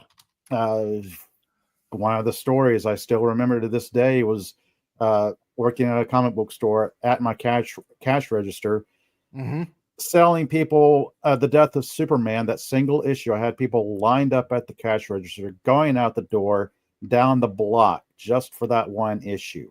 Yeah. Will there ever be a point in time in the near future we'll see that again? I doubt it. I doubt that as well, because there's nothing out there that would even grab people's attentions like The Death of Superman or Batman Nightfall, him versus Bane. Valiant, early 90s Valiant, I loved. Early Image was fantastic. Yes, it was. There's a lot of great books coming out in the early 90s, and I actually started working in comics in the early 90s. But also, you have to factor in the speculator market at the time. Oh, yes. A lot of fans were buying multiple copies of, Spawn #1, or a lot of these, new comics that were coming out of Image. And a lot of people who didn't read comics and thought that it would be some sort of investment. So there was this bubble that was created with the speculator market. and then around, I guess, 94, yep, the bubble sort of collapsed and the sales went back to normal again. But it did put a lot of publishers and comic book stores out of business at that point. It was not sustainable at that point because I remember books coming out on Wednesday, putting them on the shelf on the store, going to a comic book convention on the weekend, which at that time was just a bunch of dealers lined up with tables with long boxes, short boxes. There was no such thing as cosplay. There was no such thing as 3 or 4 day conventions. It was just everybody chatting, shooting the breeze. Books would come out on a Wednesday at cover price, and by that Saturday, they're like 3, 4, 5 times cover price. Exactly. The speculator market. Yeah, the good old days. The good bad old days. Yeah. Rocco the Brave says, I do collect old Teen Titans Perez individuals. Whenever I enter a store, I go through and I'm trying to collect the entire run. That's my that's kind of like my fun mission. Yes. My fun collection mission. Yeah, I get you, dude. I get you. So in the 1980s, I was a huge Marvel fan, but when George Perez and Marv Wolfman were working on New Teen Titans, I loved that book.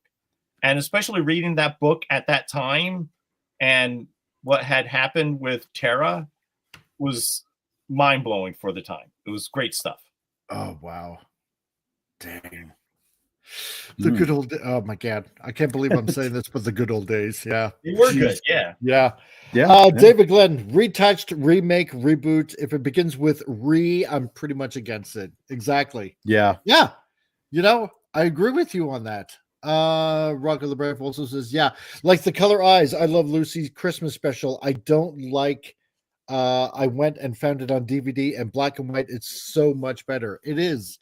Because there's just something about black and white that catches a little bit of extra something than a cleaned up colorized version. You know, it's just much more classic, right? You have a better appreciation for the look of it. And he also says, yeah, that whole Death of Superman and Reign of Superman are my favorite reads when I got into it at 5. Oh, wow. At 5. At 5. Start him young. I feel old. Don't get smart there, you old young whippersnapper. Even my dad bought into it because it was on the Home Shopping Network, right? The deluxe edition and the newsstand edition, and it was signed and numbered, and it had a certificate of authenticity. And I said, you know, Dad, do you still? Wow. Yeah, do you still have them? He goes, yeah, I probably got them somewhere. It's like maybe in my closet or something like that. It's like, can I buy them off of you? I said, you know, just purely for nostalgia reasons, right? And he goes, well, yeah, you can have them. Just let me know how much they are, right? And so I looked it up, and it's like $25. Yeah, I'm like, oh no! How do I tell him that? Because you know, it's like if I tell him like $25, it's like, hey, you trying to like, you know, scam me or something like that from my own dad. Oh my God. And I don't have the heart to tell him. It's like, you know, it's kind of worth $25. So, well, I think he knows now. Yeah, he probably knows that. Oh man. But yeah, so anyway, so the roots for Diamond's downfall can be traced back to March 2020, when the comic book sales plummeted due to widespread store closures and economic uncertainty. And the industry's reliance on a single distributor became glaringly apparent, prompting publishers to diversify their distribution channels. DC Comics was the first to cut ties with Diamond back in 2020 of June, setting off a chain reaction that would ultimately lead to Diamond losing 84% of its comic periodical business by 2023. Wow. That's a huge number. Jeepers creepers. Who's going to come and fill up the slack there? I mean, yeah, because IDW couldn't, Dark Horse couldn't. They're not big enough. You know, I don't think Image could, because no offense to Image or anything like that, but a lot of the stuff they put out is just a lot of how should I put it? Just a lot of comics that they publish they're just unknown. I mean, if they're not, Mm-hmm. they're not the Larsons and McFarlanes or the other guy with Walking Dead. What's his name? I was going to say Kurtzman, but yeah, Kirkman. Yeah. Thank God we didn't say Kurtzman. Kirkman. If they're not, if they're not any of those, I don't think any of them are really big sellers because Image puts out a lot of these little independent comics, and I don't think they even make a dent whatsoever. So, I don't know. But what's going to happen with the bankruptcy? How long does that last for before they actually go out of business? Well, let's have a look here. So, despite a brief resurgence in comic book sales during the pandemic, the overall sales reaching a record of $1.28 billion in 2020, the industry has struggled to maintain any momentum. So the years since have seen a decline in traditional American comic book sales, even as manga has experienced significant growth. Gee, I can't imagine why. The closure of hundreds of comic book stores between 2020 and 2024 has further exacerbated the challenges faced by publishers and distributors alike. Yeah, because we covered lots of stories over last year that tons of legendary long-running comic book stores had just been shutting down or they were moving, and because nobody wants to read any of the stuff being put out by Marvel or DC because it's just it's not what it was. It's as simple as that. So Diamond's recent troubles have been compounded by distribution delays and quality control issues. The abrupt closure of its Pittsburgh distribution center in December of 2024 has led to widespread delays and damaged products, frustrating retailers and readers. The operational challenges, coupled by the loss of major publishers, have left Diamond in a precarious position. While much of the mainstream comic book industry press has maintained that the comic book industry is in a healthy place, right? Yeah. Blaming ongoing struggles on the after effects of the COOF pandemic, the reality appears much more grim, and the industry continues to face significant challenges in adapting to changing consumer habits and distribution models. And the two biggest publishers have been alienating readers for the past several years by seemingly focusing on identity politics as much as they do entertaining storytelling. No, absolutely. That's true. That's true. I can't imagine that's the problem. Didn't Superman just fix the climate? Why does he need to pick it? Right? Isn't that what he's there for? Yes! With all his valiant superpowers, couldn't he just fix it all? He only will save the world if Lois Lane's in danger. Other than that, well, isn't that Superboy with his boyfriend on his left? Right. It is. Yeah. Yeah. Couldn't Aquaboy there? I'm assuming that's Aquaboy or Aqualad. Aqualad. Yeah, whatever they're calling him, as his big giant kraken arms are just coming out of the water in the background there. I don't know. Couldn't he use his powers to maybe, I don't know, clean up the ocean or something like that? He's got all of Atlantis probably behind him and monstrous sea creatures. Superboy or Superman. I don't even know what they call him anymore. I haven't kept up with it all in multiple decades. He could just clean up the earth by, I don't know, putting it into a big giant garbage ball, throwing it into the sun or something like that, unless that's not environmentally friendly or something, Build homes for the homeless. Yes. Build water sources for places that he can do it in an instant. Pick up a hammer and pretend he's Jimmy Carter.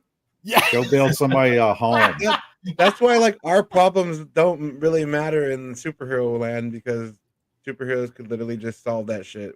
If we had them, we wouldn't have the problems we have. Yeah. Right. Plus, the whole point to comic books and all this is escapism. Right. Yeah. We're trying to get away from real world crap and read about a guy who can fly around the planet and block bullets and all that stuff. And if they're still suffering the way we are, what's the point of superheroes then? Exactly. The world's just as shit. So what is the point? Right. Exactly. And also keep in mind that climate change is a lie. Yeah. Right. Oh, I don't know. I got like let's see, +4 right here in Alberta, and the snow is melting. So, you know, I don't want to be an alarmist or anything like that, but yeah, I'm sorry. Otherwise known as a Chinook. So, oh no, it's not +4, it's +6. So, you know, whatever that is in imperial measurements, I don't know, +40. So I don't know. Have to translate that to American. Yeah, I know. You're talking that there Celsius. Oh, they'll change. Don't you worry, Pop. It's coming. Yeah.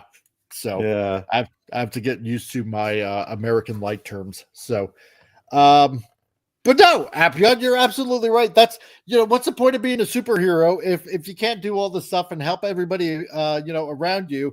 Instead, we're just going to bitch and complain about, you know, like the climate crisis or what pronouns they're not using or anything like that. It's dumb.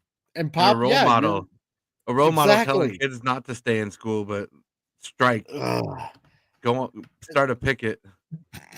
Plus, there's a whole thing of taking established characters. I'm looking at Marvel, specifically Iron Man. The Marvel movies get people excited about Iron Man, so the kids these days go to a comic book store and say, I want to read some Iron Man comic books. And the guys go, oh, here you go. Here's Iron Man. They open it up and it's Riri Williams. Yes, exactly. Bait and switch. Yep. Oh, it's gonna be so dumb. And no, Franco, you're right. Yeah, these superheroes don't even deal with everyday crimes. No, they don't. They don't even do Remember when that. Christopher Reeves was like saving cats from trees and stuff? Yes, right. Pure and simple. You know, no, instead we get stories like Batman essentially complaining about riders and not helping shopkeepers because their businesses are burning to the ground. It's like, remember that? It's like, well, they got insurance. That'll take care of them. Batman Huffman was like, I can't be bothered with that. They've got insurance. Yeah, right. It's like, criminal. That's what you chose to do. But no, you're gonna clean up Gotham. How could you clean up Gotham with that attitude? Right. Exactly. Nobody wants an Adolf Quitler. Come on. Put on your bat cowl and fling some batarangs around and go clean up the city. That's why you became Batman in the first place. I thought that was the reason. Yeah. Yeah. Yes. Yeah. Exactly right. Apparently he just has anger issues. Yeah. He just uses it as an excuse to punch people. Yeah. As he crawls into a fetal position every time he hears the name Martha. Canadian Spider-Man. Yeah, that's why Spidey is the neighborhood hero. Exactly. Or so we think. Because don't forget, they want to make Miles Morales the new Spidey. And you know what that's all filled with, you know, about, I don't know, what, social injustice and I don't know, race baiting. I don't stuff know. like that. I don't know at this point. It would be decent if they could just figure out what to do with that character, because they've had them all over the place, from Spider-Man to substitute Thor, or something. Oh yes, that's like we have this character, we just don't know what to do with them. No, well then how about this? Don't do anything with them. Just brush them under the rug or something like that. And just, you know, like they did with Ben Reilly, you know, allegedly, for like many years and then maybe bring it back in 30 years or something like that. I don't know. Stunning a break, Megatron says our planet survived a big ass meteorite crashing down on us that took out the dinosaurs.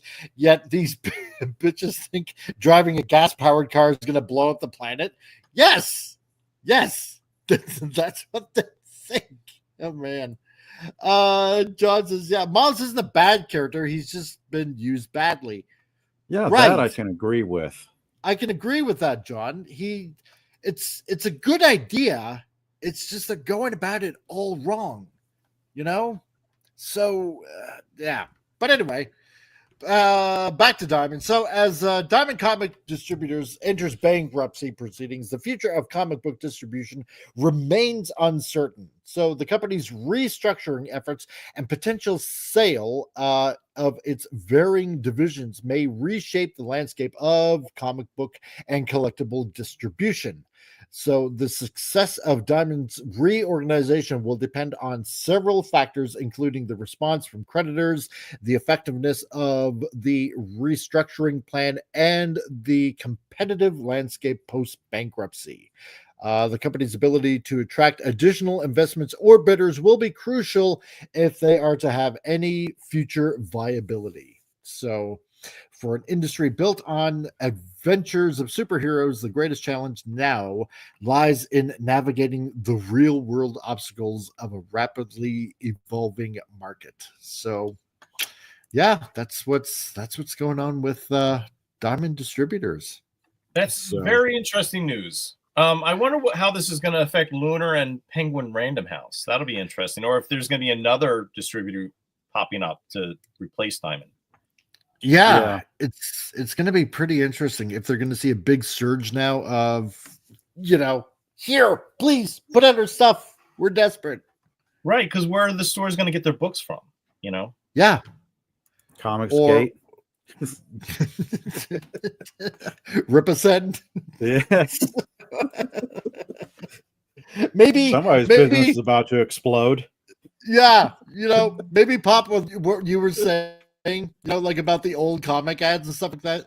Maybe if a bunch of people subscribe and want to be GERT distributors, remember GERT? I don't think I do. Or Grit. It was Grit. Okay. Grit. Yeah, remember that Grit ad that used to be in the old comic books and stuff like that? selling Grit. I think it was like a newspaper or something like that for people. Yeah, just hire a bunch of paper boys like back in the day. Right. And get those comics out to like all the distributors in every city and every town and stuff like that. Bring back the paper boy. Paper boy, where's my paper? Where's my paper boy? Send everything through the post office. Right. That's a good idea. Wow. Yeah. I don't know. That's a bold plan there. Yeah. Bold cotton. Bold thread there, cotton. Nothing will get damaged or lost. No. I don't know. Is comics even still printed in Canada? Because I remember for the longest time they were. So well, actually, when I was looking for a printer for the Sword of Eden Volume 1, Maquis in Quebec, they gave me the best quote, so I went with them. So when I was looking for a printer for the Sword of Eden Volume 2, I contacted a couple of printers in Canada, and their prices were very, very expensive. So I went with a printer in America, and they printed Volume 2, and that actually worked out very well. So the cost for printing comics has skyrocketed. And then also, again, if you go through a distributor, they're taking more of a cut as well. So, but the opportunity for creators and self-publishers and independent comic book creators is great now. So, but you have to, sell directly to your readers and sell directly to stores at the same time. And if you can, then that's wonderful. It's going to be very interesting once those tariffs hit in about 6 days. Always sell it through Dollar Tree. That's what DC is doing with reprinting their back stock. Yeah, the Oh, problem really? with that though is that if you sell your books for $1, I mean, Yeah. you got to factor in your cost for printing. So I think with those DC books, I think they just had extra stock that they had to sell. I was wondering that as well, because I actually went to my local Dollar Tree and picked up like 4, 5, 6 DC books. I was looking through them. Looks like they're reprints on cheaper paper. I couldn't really tell, but they don't have any of the original advertising in them. Oh, all right. So they're not old back stock. It's interesting. They're John doing it as cheap as possible. Shipping and delivering fewer printers mean higher prices. The more printers go out of business, the higher the price goes up. Is going to go up. Yeah, I agree. Yeah, because now it's going to be like, ooh, I can actually charge more now because so many are going out of business. There's also printers in China. I mean, I hate to say it, but going back to Dollar Tree, there's an original comic book I saw at Dollar Tree called Final Faction. Only one issue of this exists as far as I know, but it looks like it's printed in China, shipped to Canada, and then distributed throughout the US through Dollar Tree. Final Faction issue number 1. Well, yeah, because our government is currently nice and cozy with the Chinese communist regime. So Well, and also printing in China is very cheap. Very cheap. So a lot of the larger publishers are printing their books in China. Wow, that's amazing. I kind of, I was going to say, probably China as a kind of a flippant joke, but no, that's it. That's a reality. Jeez, I had no idea. That's pretty scary. Let's see. And next story that we got. Some of you may remember him for the fantastic run that he had with the Incredible Hulk, especially back from what I remember when Dale Keown was drawing Hulk at the time. So another nice Canadian. But some bad news. Spider-Man creator, Spider-Man 2099 creator, Peter David is nearly destitute after being denied for Medicaid. Dang. And this is such a heartbreaking story because I really enjoyed I picked up when 2099 Spider-Man came out. I had that issue and it was fantastic. It's like, wow, this is like an actual really good Spider-Man creation and is for awesome run on Incredible Hulk. I really liked Incredible Hulk when he was on it. So that, and Dale doing the art was like phenomenal as well. So but yeah, this is a thing. This is a really sad thing, and I really feel bad for Peter David. But the news is as follows. Marvel Comics writer and Spider-Man 2099 creator Peter David has been struggling with severe medical issues for some time, and the situation has gotten worse according to what his wife posted on Patreon. So this just kind of came out recently. In recent years, we've seen increasingly that working for corporations like Marvel Comics doesn't pay well, even for longtime creators who have done some of the company's best work. Not a year goes by that we don't see a GoFundMe asking for helping to pay bills as the comic industry churns through talent and spits them out. Part of the problem with an author like Peter David is doing tie-in work, gets a free but does not provide much in terms of royalties because the work is work for hire as contract labor, and he doesn't own any of his own creations. David's creator-owned work such as Fallen Angel or Sir Apropos for Nothing never reached anywhere near the heights of sales as his work on books like The Incredible Hulk or Spider-Man 2099 or novels like his work on Star Trek. And wow, that's it's a big shame about this. Yep. So yeah, Professor Hulk. Yeah, I remember that storyline. I thought this is This is good. This is good stuff. So, and yeah, he's been battling illnesses for a long time. Yeah, he has. Really has. Yeah, I'm you know what? I'm not surprised by Marvel or DC really not wanting to help out a lot of these creators. Doesn't matter if you're penciling or if you're writing. You would think that after putting so many years in and contributing to a lot of the extended lore of a lot of these characters, you would think there'd be some, I don't know, helpful contributions or some sort of I don't know, health coverage of some sort. Like, you know, I'm kind of speaking in, you know, Canadian terms because I'm not exactly familiar with you know, a lot of healthcare coverage, so to speak, in America. But you know, you would think there'd be like, I don't know, some sort of coverage over years of you know, helping out like one of the biggest comic companies that have been out there.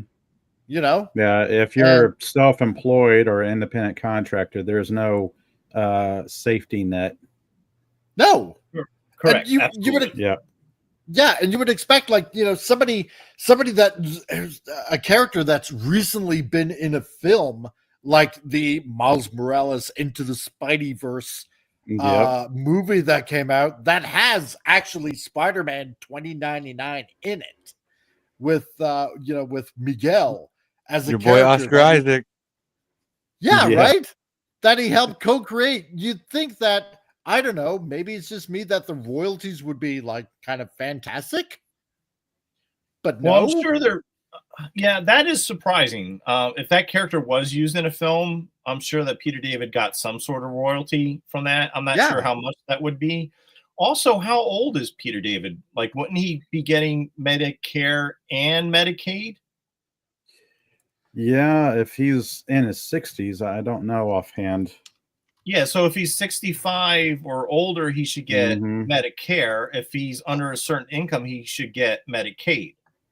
He's 68 years old. Born Right. September So 23rd, 1956. why was he denied? But it said Medicaid. He was denied for Medicaid, and that's based on income. Yeah, yeah. So, yeah, and that's why they're publicizing it. It puts pressure on Marvel to do the right thing. Exactly. It should. You would think so, but then again, remember, no, because now Disney owns Marvel, right? And do you think they actually give a damn about creators? No. No. That's why we're getting all these crappy movies and crappy comics and stuff like that. Adaptations and reboots and reimaginings, this, that. Yeah.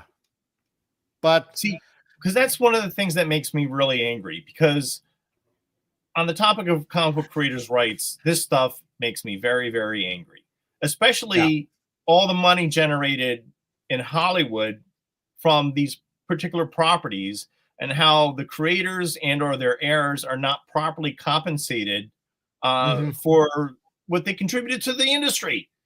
So it makes me very mad. Yep. Yeah. Yeah. So he should be getting it. However, it doesn't cover everything, that he has some tricky wording for existing conditions. Yeah. I mean, I don't know. Maybe something in his contract. I haven't the faintest idea. It's weird. It's really weird. So, but yeah, let's see what's going on here. So in 2017, Peter David revealed he was in a disastrous shape financially, even after decades of service to these mainstream comic companies. He wrote on a blog at the time, many years ago, I had a television series on the air called Space Cases, and I made a lot of money that year. I mean, a lot. And I had a ton of money sitting in my bank account ready to send to the IRS on April 15th. It was all good. And then the day that I was going to send the check, I swung by the nearest ATM to withdraw some cash and was astounded to see half of the money in my account was gone. Why was it gone? Because my then wife withdrew it in order to pay for a divorce lawyer, which was how I found out my marriage was dissolving. So the money never went to the IRS because I had to use the remainder to hire my own attorney. Wow. Ouch. She took money out of his account to divorce him. Yeah. That's so fucked up. It is. Oh my God. Wow. So how did that go in court? How do you win in court with that? Like, I know, right? Your Honor, the only reason she had the money for this lawyer is me. What are we doing? Yep. Oh, what are we doing right now? So over the years, I never managed to land another project that would pay me that much. I had lots of people making promises. I even did the work for some of them, and none of them ever came up with the money. Meanwhile, I tried to make payment arrangements with the IRS, but they didn't last because throughout the year, I'd send in the payments, but then on April 15th, I had no money to pay the income tax because I'd already sent them all my spare money. Then they seemed to just forget about it, which was great. Except recently, they now seem to have remembered, and they want all the money plus penalty and interest, or they are going to financially destroy me. How much? $88,000. Oh my God. Wow. Damn. That's a lot of quid. Jeez. So,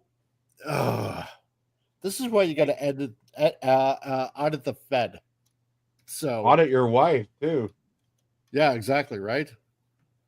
Jeez, that's so savage. There's Biden on top of everything else he's going through. That's what I'm saying. Like, it probably keep on coming. That's right, man. Hit me, daddy, again. All that money probably went to. Yeah, we have no more money left. We sent it to Ukraine. Quick, who else owes us money? Says the IRS. Oh, well, here's a guy, Peter David. Let's hit him up for some cash. He probably has some lying around somewhere or something like that. Didn't he go through a divorce? Nah, it doesn't matter. No, he'll be fine. So, man, that's a lot of money. Oh, jeez. So, at the time, he raised $45,555 of that on a GoFundMe and said he got help from online friends to pay off the debt. Well, hey, really good friends. It pays to have good friends like that. Yeah, tell me about it, right? His situation only got worse from there. However, as his health began to deteriorate in early 2020s, he suffered kidney failure, a heart attack, and numerous strokes, making it difficult for him to work at all and adding a ridiculous health care bill to his problems. Once again, he opened a GoFundMe. Oh, man. See, annex Canada, you'll have lots of land, and we'll give you Canadian health care. How about that? We'll help you guys out that way. We can make a sweet exchange like that.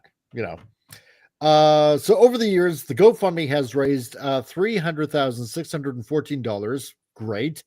While it seems like a lot, going through the updates to see the amount of surgeries, dialysis, doctor's appointments for infections that he's gone through, the money evaporated rather quickly. Yeah, because I can imagine, paying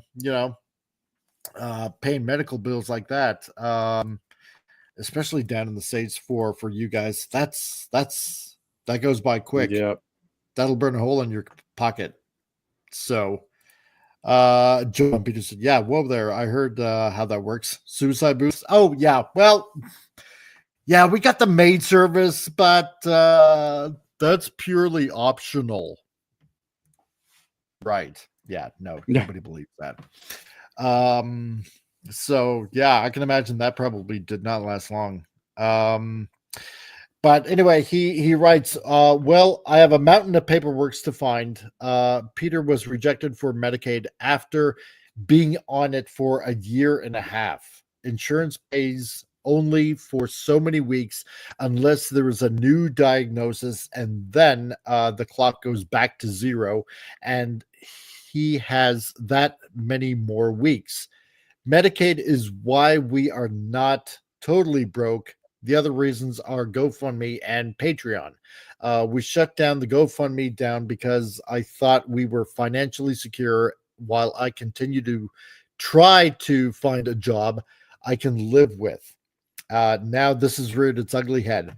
Yesterday's meeting was both good and bad news. We do have a plan to fight the rejection, starting with an appeal to the Suffolk County Social Services Office. Gives us a little time to get the paperwork together. However, this is all happening during the holiday season. Yeah, because, this is around Christmas time, which actually gives us less time overall. Getting the paperwork has been like pulling teeth. I have power of attorney, but I have to get vetted for every company that Disney uses for payroll and the like. Yeah, of course. Oh, he's having to deal with Disney. Yep. Woof. Yeah. Good luck with that. Then it has to go through the Disney lawyers who sign off on it. And that can take a long time, like 7 to 10 business days or 2 weeks to us normal folk. Jeez. See, this is, yeah, exactly, Wendy. Yeah. Optional. Wink, wink. Yeah. Yeah. And this is why, this is why humongous, big, giant ass corporations, this is why I hate it when giant corporations buy off something like Marvel or DC or anything else, because then you got a whole bunch of this crap getting in the way. And hey, Joe Dog, what's going on, buddy? Nice to see you, man. Yeah, because then it all gets tied up in litigation, and it ends up getting tied up in people wondering, oh, where's my royalty check? That hasn't showed up. And then you gotta email about maybe 20 people or something like that. And then stupid lawyers may end up getting involved, and you might not hear from somebody in about maybe 2 weeks, if not longer. And then it delays everything. And meanwhile, people like Peter David and probably a lot of other creators out there are just wasting away, waiting on some sort of news that could be finally good news, of having just a little bit of extra fundage just so they can pay off a monumental medical bill or something. Comments so far? Well, again, I'm surprised about the Medicaid, him no longer being eligible for the Medicaid, but he should be getting Medicare. And also, there's also the charity, the Hero Initiative for comic book creators, Right. and they would help out in a situation like this. So he should probably contact them as well. I think so. I wonder if anybody's told him about that. He's got to know I hope about it. He's gotta. I mean, Yes. Yeah. So, but yeah, damn Disney lawyers. God, no wonder I hate Disney so much now. Another entry. I'm making progress. However, it is like I get a puzzle piece. I have to finish the Medicaid paperwork. I'm tired. I'm very frustrated, but I will continue to work on this because in the alternative, I lose everything. So then apparently the situation got worse at the end of the year, as David had already closed the GoFundMe thinking that they were in sound financial shape. But it seems like they have bills piling up once more, even though his health has stabilized. So it goes on. Peter is at his new normal and no infections. Our big problem is Medicaid rejecting Peter. We have a hearing on Wednesday. There may be a new GoFundMe to pay his medical bills, which are stacking up. I have kept up so far, but the budget is squeaking.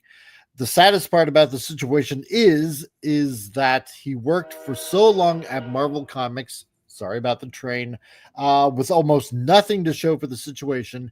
And even though Marvel continues to reprint his work and to get it into new hands through books like the Epic Collections and omnibuses, Peter David isn't able to get any reward from the continued sales of his classic works. What? Yeah. That's insane. Yeah. Working for hire on corporate properties often results in problems like this. DC Comics writer William Messer-Loebs ended up homeless in 2018 after having worked on properties like The Flash and Wonder Woman. And these stories of the comic book industry not taking care of their own are more common than they are not. And without the fans, many writers and artists would starve after slaving for these companies on harsh deadlines for years. So, yeah. Well, I'm also surprised that he's not getting royalties from his work at Marvel because he produced so much content for Marvel. How many decades was he on The Incredible Hulk? Oh, yeah. Several years. Yeah. So, the royalty thing is a real issue. And it's also very annoying. So, yeah, it's getting cranky again. Yeah. Sorry about that. No, it's not your fault, man. I mean, I can put you on a timeout. That's okay. So no, all right, thank you. No, right. But no, and this is exactly what I'm talking about. Like you would think that yeah, again, after years of service or something like that, Marvel be like, hey, yeah, we know you're in a rough spot. We know that you dedicated a good chunk of your life to producing some of the best stories that we've ever had. You would think, I don't know, that there would be like through sales, of making sure that these guys have enough or something like that, that maybe some sort of how should I put it, like an account was kind of where money would be put aside for a lot of these creators, say in their later years, would be available to them in case of medical emergencies and stuff like that. Because I mean, after all, you put in so many years of either drawing a comic or coming up with the stories, or making sure that a property succeeds because you're such a good writer or you're such a good artist or inker or colorist or anything of that ilk. That some sort of account will be set aside. It's like, hey, we hear you're having really rough times. We heard that you're sick or something like that that's going on. Because you served the company so well. Here's X amount of dollars to help you out. I don't think there's any company out there that would be that forward thinking as far as comic book creators are concerned. No, I think for a lot of young creators who have hopes of working for like Marvel and DC or Archie or whomever, I think sometimes they think that there's this relationship between the creator and the publisher where the publisher is some sort of parent where they're going to try to take care of you and have your best interests.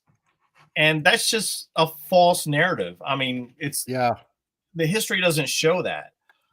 So that's why, you got to be very careful about working in work made for hire. And when I was teaching, I would talk about this sort of stuff. I would talk about contracts and work for hire and how if you want to do work for hire, just make sure you realize what you're signing away, what kind of contracts you sign. Yeah. I am surprised about, I am not privy to Peter David's contract with Marvel, but I am surprised that he's not getting anything. I'm having problems with DC Comics again about them trying to pay me royalties.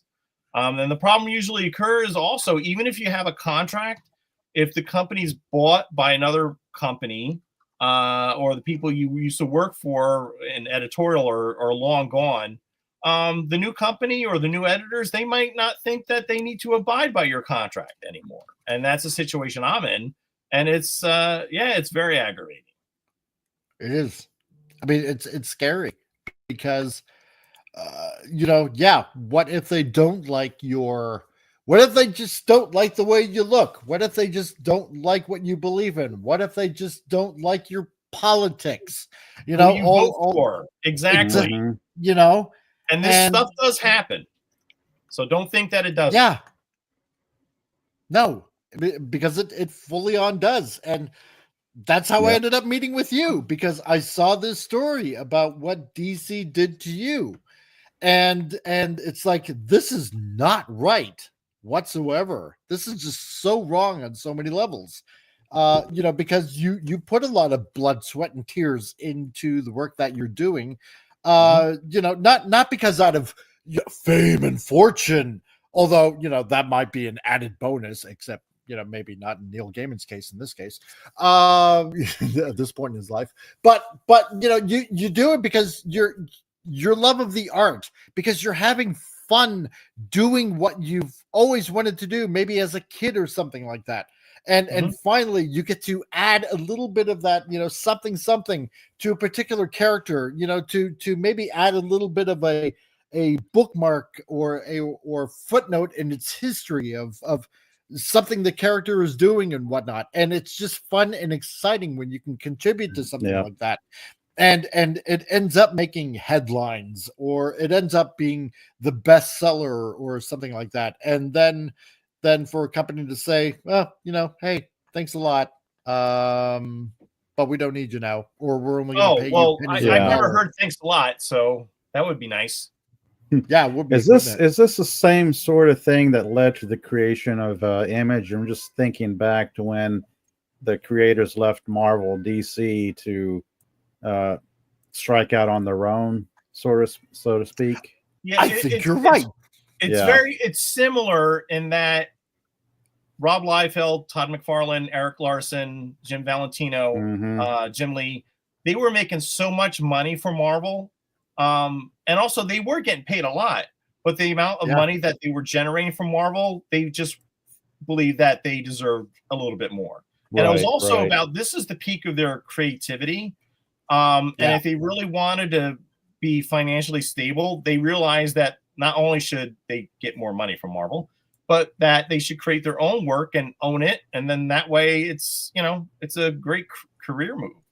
Yeah, I was just wondering if there's any similarities between the early 90s and now, or if there's... Well, the similarity being that publishers are evil and they treat their creators like garbage. Yes, that's very much the same. Yeah. So it really hasn't changed then, I take it. Well, not since, well, in the late 1970s, DC Comics started returning artwork. Marvel followed suit. Somewhere around the early 80s, they started paying royalties. And if you were working at Marvel and DC, probably, you know, the late 80s and early 90s, you were making a lot of money on royalties and stuff. But the industry, the market is not the way it was. We were talking about that earlier, and then like it was in the early 90s. Right. When everybody was selling millions and millions of copies of one book. Yep. And the royalties, you were making more money on royalties than you were on your page rate. Yep. And also page rates now are quite terrible at Marvel and DC, as far as I know. So that's why, create your own stuff, self-publish, and be an independent creator. And you won't have to have an editor telling you how to write and draw your stuff, and you can keep more of your profits. Yeah. Self-publishing worked for Wendy and Richard Pini. That's right. And I used to work for them. Cool. I know. ElfQuest. Yeah. Yes. Fun stuff. All the stories you must have of that. Oh, I can't talk about them on air. Okay, fine. We'll just add the cone of silence. Or what was it, the cone of solitude? Or was it the cone of silence? Cone of silence, yeah. Get smart. From Get Smart, yeah. Yeah. As we're just also pointing out the ceiling. Yeah, we're also pointing out how old we are now too. On top of that, so thank you. I know. Yeah, dang it. We're all fuddy-duddies here, old fuddy-duddies. So we're speaking from knowledge and probably maybe a little bit of wisdom. So there you go. Yeah, we are ancient, but we know stuff. So anyway, we had fun. Yes, exactly. We know what fun is still. So that's pretty much the show. So hope you guys enjoyed it. Sorry about the little bit of a dark news about Neil Gaiman, but then again, he's a dark kind of guy, so it kind of goes hand in hand. Par for the course with some entertainers, the Hollywood types and whatnot. So yeah, not totally unexpected. Well, that and also the story's going viral lately again. Yeah. Yeah. Hey, DJ Roddy G, how's it going, dude? Nice seeing you, man. Hey. So before we leave, we do the obligatory plugging away. So Al Nickerson, what do you have going on? Well, I got two things. So I am self-publishing the Sword of Eden graphic novel series. Volume 1 and Volume 2 are for sale. So if you can go to my online store, which is theswordofeden.com, you can purchase the Sword of Eden and the Sword of Eden Shinobi graphic novels. And there's also a variant cover for Volume 2, which is the Trump 2024 variant cover, which there's only 100 copies of those printed or was printed. Support that. Check out the store at theswordofeden.com. There we go. Merry Christmas. That's wonderful. Thank you. And also tonight, I am going to be on the Indie Comics Underground podcast on YouTube.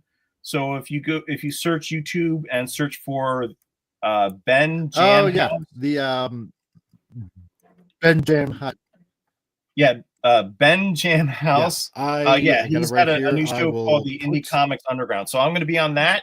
I'm not quite sure what other creators are going to be on that. Last time we've had people like Doug TeNapel and also Mike Barron on. So they asked me to come on again, which is nice. And also Ben's going to do a unboxing of. He had purchased a copy of the Sword of Eden Shinobi, and he got it in the mail today. And he's going to do a unboxing of that on the live stream. So that should be a lot of fun. Nice. Yeah. So there's the link at the chat there. So if you want to catch it tonight. Oh, good. Oh, yeah. 7th. Yeah, it's at 7:00 tonight, Eastern Standard Time. Yeah. So don't forget, it's at Eastern Standard Time. So yes, not my time, but definitely his. So there's the channel that you want to check out. So it's going to be tonight, Ben Jam House. So if you want to hear more comic guys talking comic stuff, doing their comic thing, then that's the channel that you definitely want to go to and check that out. And that is where the party's at tonight. Oh, so that sounds cool. Totally. Let's see. Pop Culture Republic. What do you got going on? Yes. I don't know. Typically, my shows are spur of the moment. Normally, I talk about anything and everything pop culture related: movies, TV shows, books, comic books, anime, K-dramas, just anything that strikes my fancy at the time. Let's see. I have no idea what I'll be doing tomorrow night. I will make that decision sometime tomorrow. That's how spur of the moment I am. I rarely plan things out. Someday I will have the free time to actually make a schedule or plan things out in advance. Someday. But then we lose that pop spontaneity that we all enjoy. Yes. I live in the moment. I am Mr. Spontaneous here. Man, I love it. And Appion, what do you got going on, dude? Two guys talking. Me and Rocco might start talking about the Snyderverse DC movies in like little short videos, not like the long ones that I usually do with him. And then on this channel, Farscape every Sunday at 6 p.m. Pacific with Pop, Carla Burton, and the Padawannabe. And then I'm on this show with you Tuesdays and Fridays, and might start streaming Marvel Rivals. I don't know, and that's about it.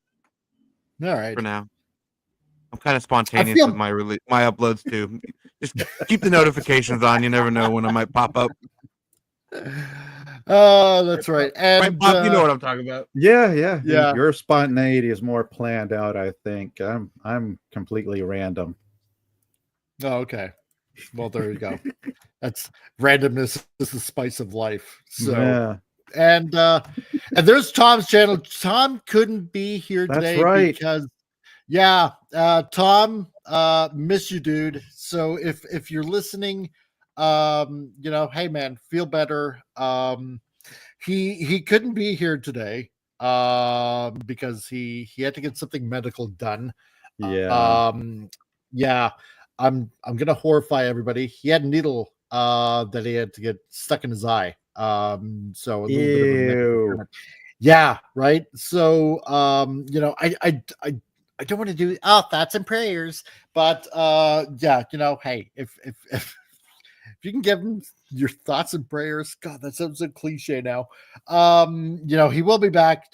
Tom, if you're out there or if you happen to be listening to this on the rewind, get better, dude. So just rest up. We'll be here. So and that's right. There you go. So from Franco. See, Tom, Franco cares. Get well soon, Tom. So T for Tom. There you go. And T for Tom. T for Tom. Yeah, keep Tom in prayer, and it would have been wonderful to have him on today. That would have been a lot of fun for me.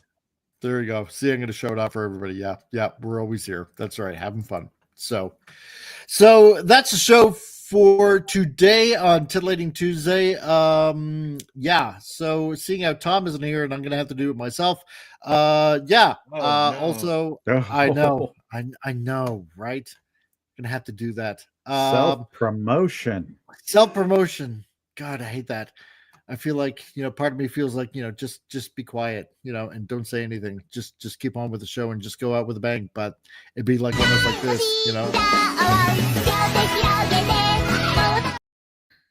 people do it. So I'm a graphic designer. God, I can't even talk today. Are you really? Yeah. No wonder Tom does this part. Yeah, I know, right? Because I can't do it. When words fall out of the mouth. Yes, exactly. Right. It's just yeah. Exactly. I am a graphic designer. I do stuff online. Go figure. And just barely at that because I can't even talk right now. Right, Cam? How's it going, man? Nice to see you as I'm fumbling all the words. Usually here, but have a great rest of your day. You too, dude. As I fumble through this again. Yeah, so I'm for hire. I'm a graphic designer. My name is Mike, and my commissions are open. And if you need anything done on a budget, then there you go. Check me out on Facebook or on X or anywhere else that you're going to find me. Some of the links are in the description below. You can find me on Facebook or on X or anywhere else where I might make any kind of coherent sense. Because apparently I can maybe talk a little bit better than I actually can talk. So go figure. So I'm just gonna end it right now because I'm just botching everything. Well, actually, I'll help you there, Mike, because Mike actually did some work, some graphic design work for me. He contributed to the cover of the Sword of Eden Shinobi, and he created the text for the part of the logo that said Shinobi, and he did a great job. And when he first reached out to me, criticizing my work because I had done a different kind of logo, Mike suggested this new look, and it looked fantastic. And I don't like working with other people, but Mike did such a great job on that logo that I had to use it. So thanks again, Mike, for all your help. I really do appreciate it. It was fantastic. Not a problem. I will get better at this self-promotion. because words fail me, literally. You've got to do better, Senator. Yeah. I will own up on that. So anyway, people, that's it for the show. We will be around on Friday to hopefully make things better. And and I appreciate you all coming on in. Wendy, please get better, rest up more, don't drool on your desk. We wouldn't want that happening. DJ Ronnie G, nice to see you back in the chat. Missed you, man. And same with you, Cam. Catch it on the rewind if you can. Spread the channel around, hit the like button on the way out. And to everybody out there, be excellent to each other. And party on, dudes!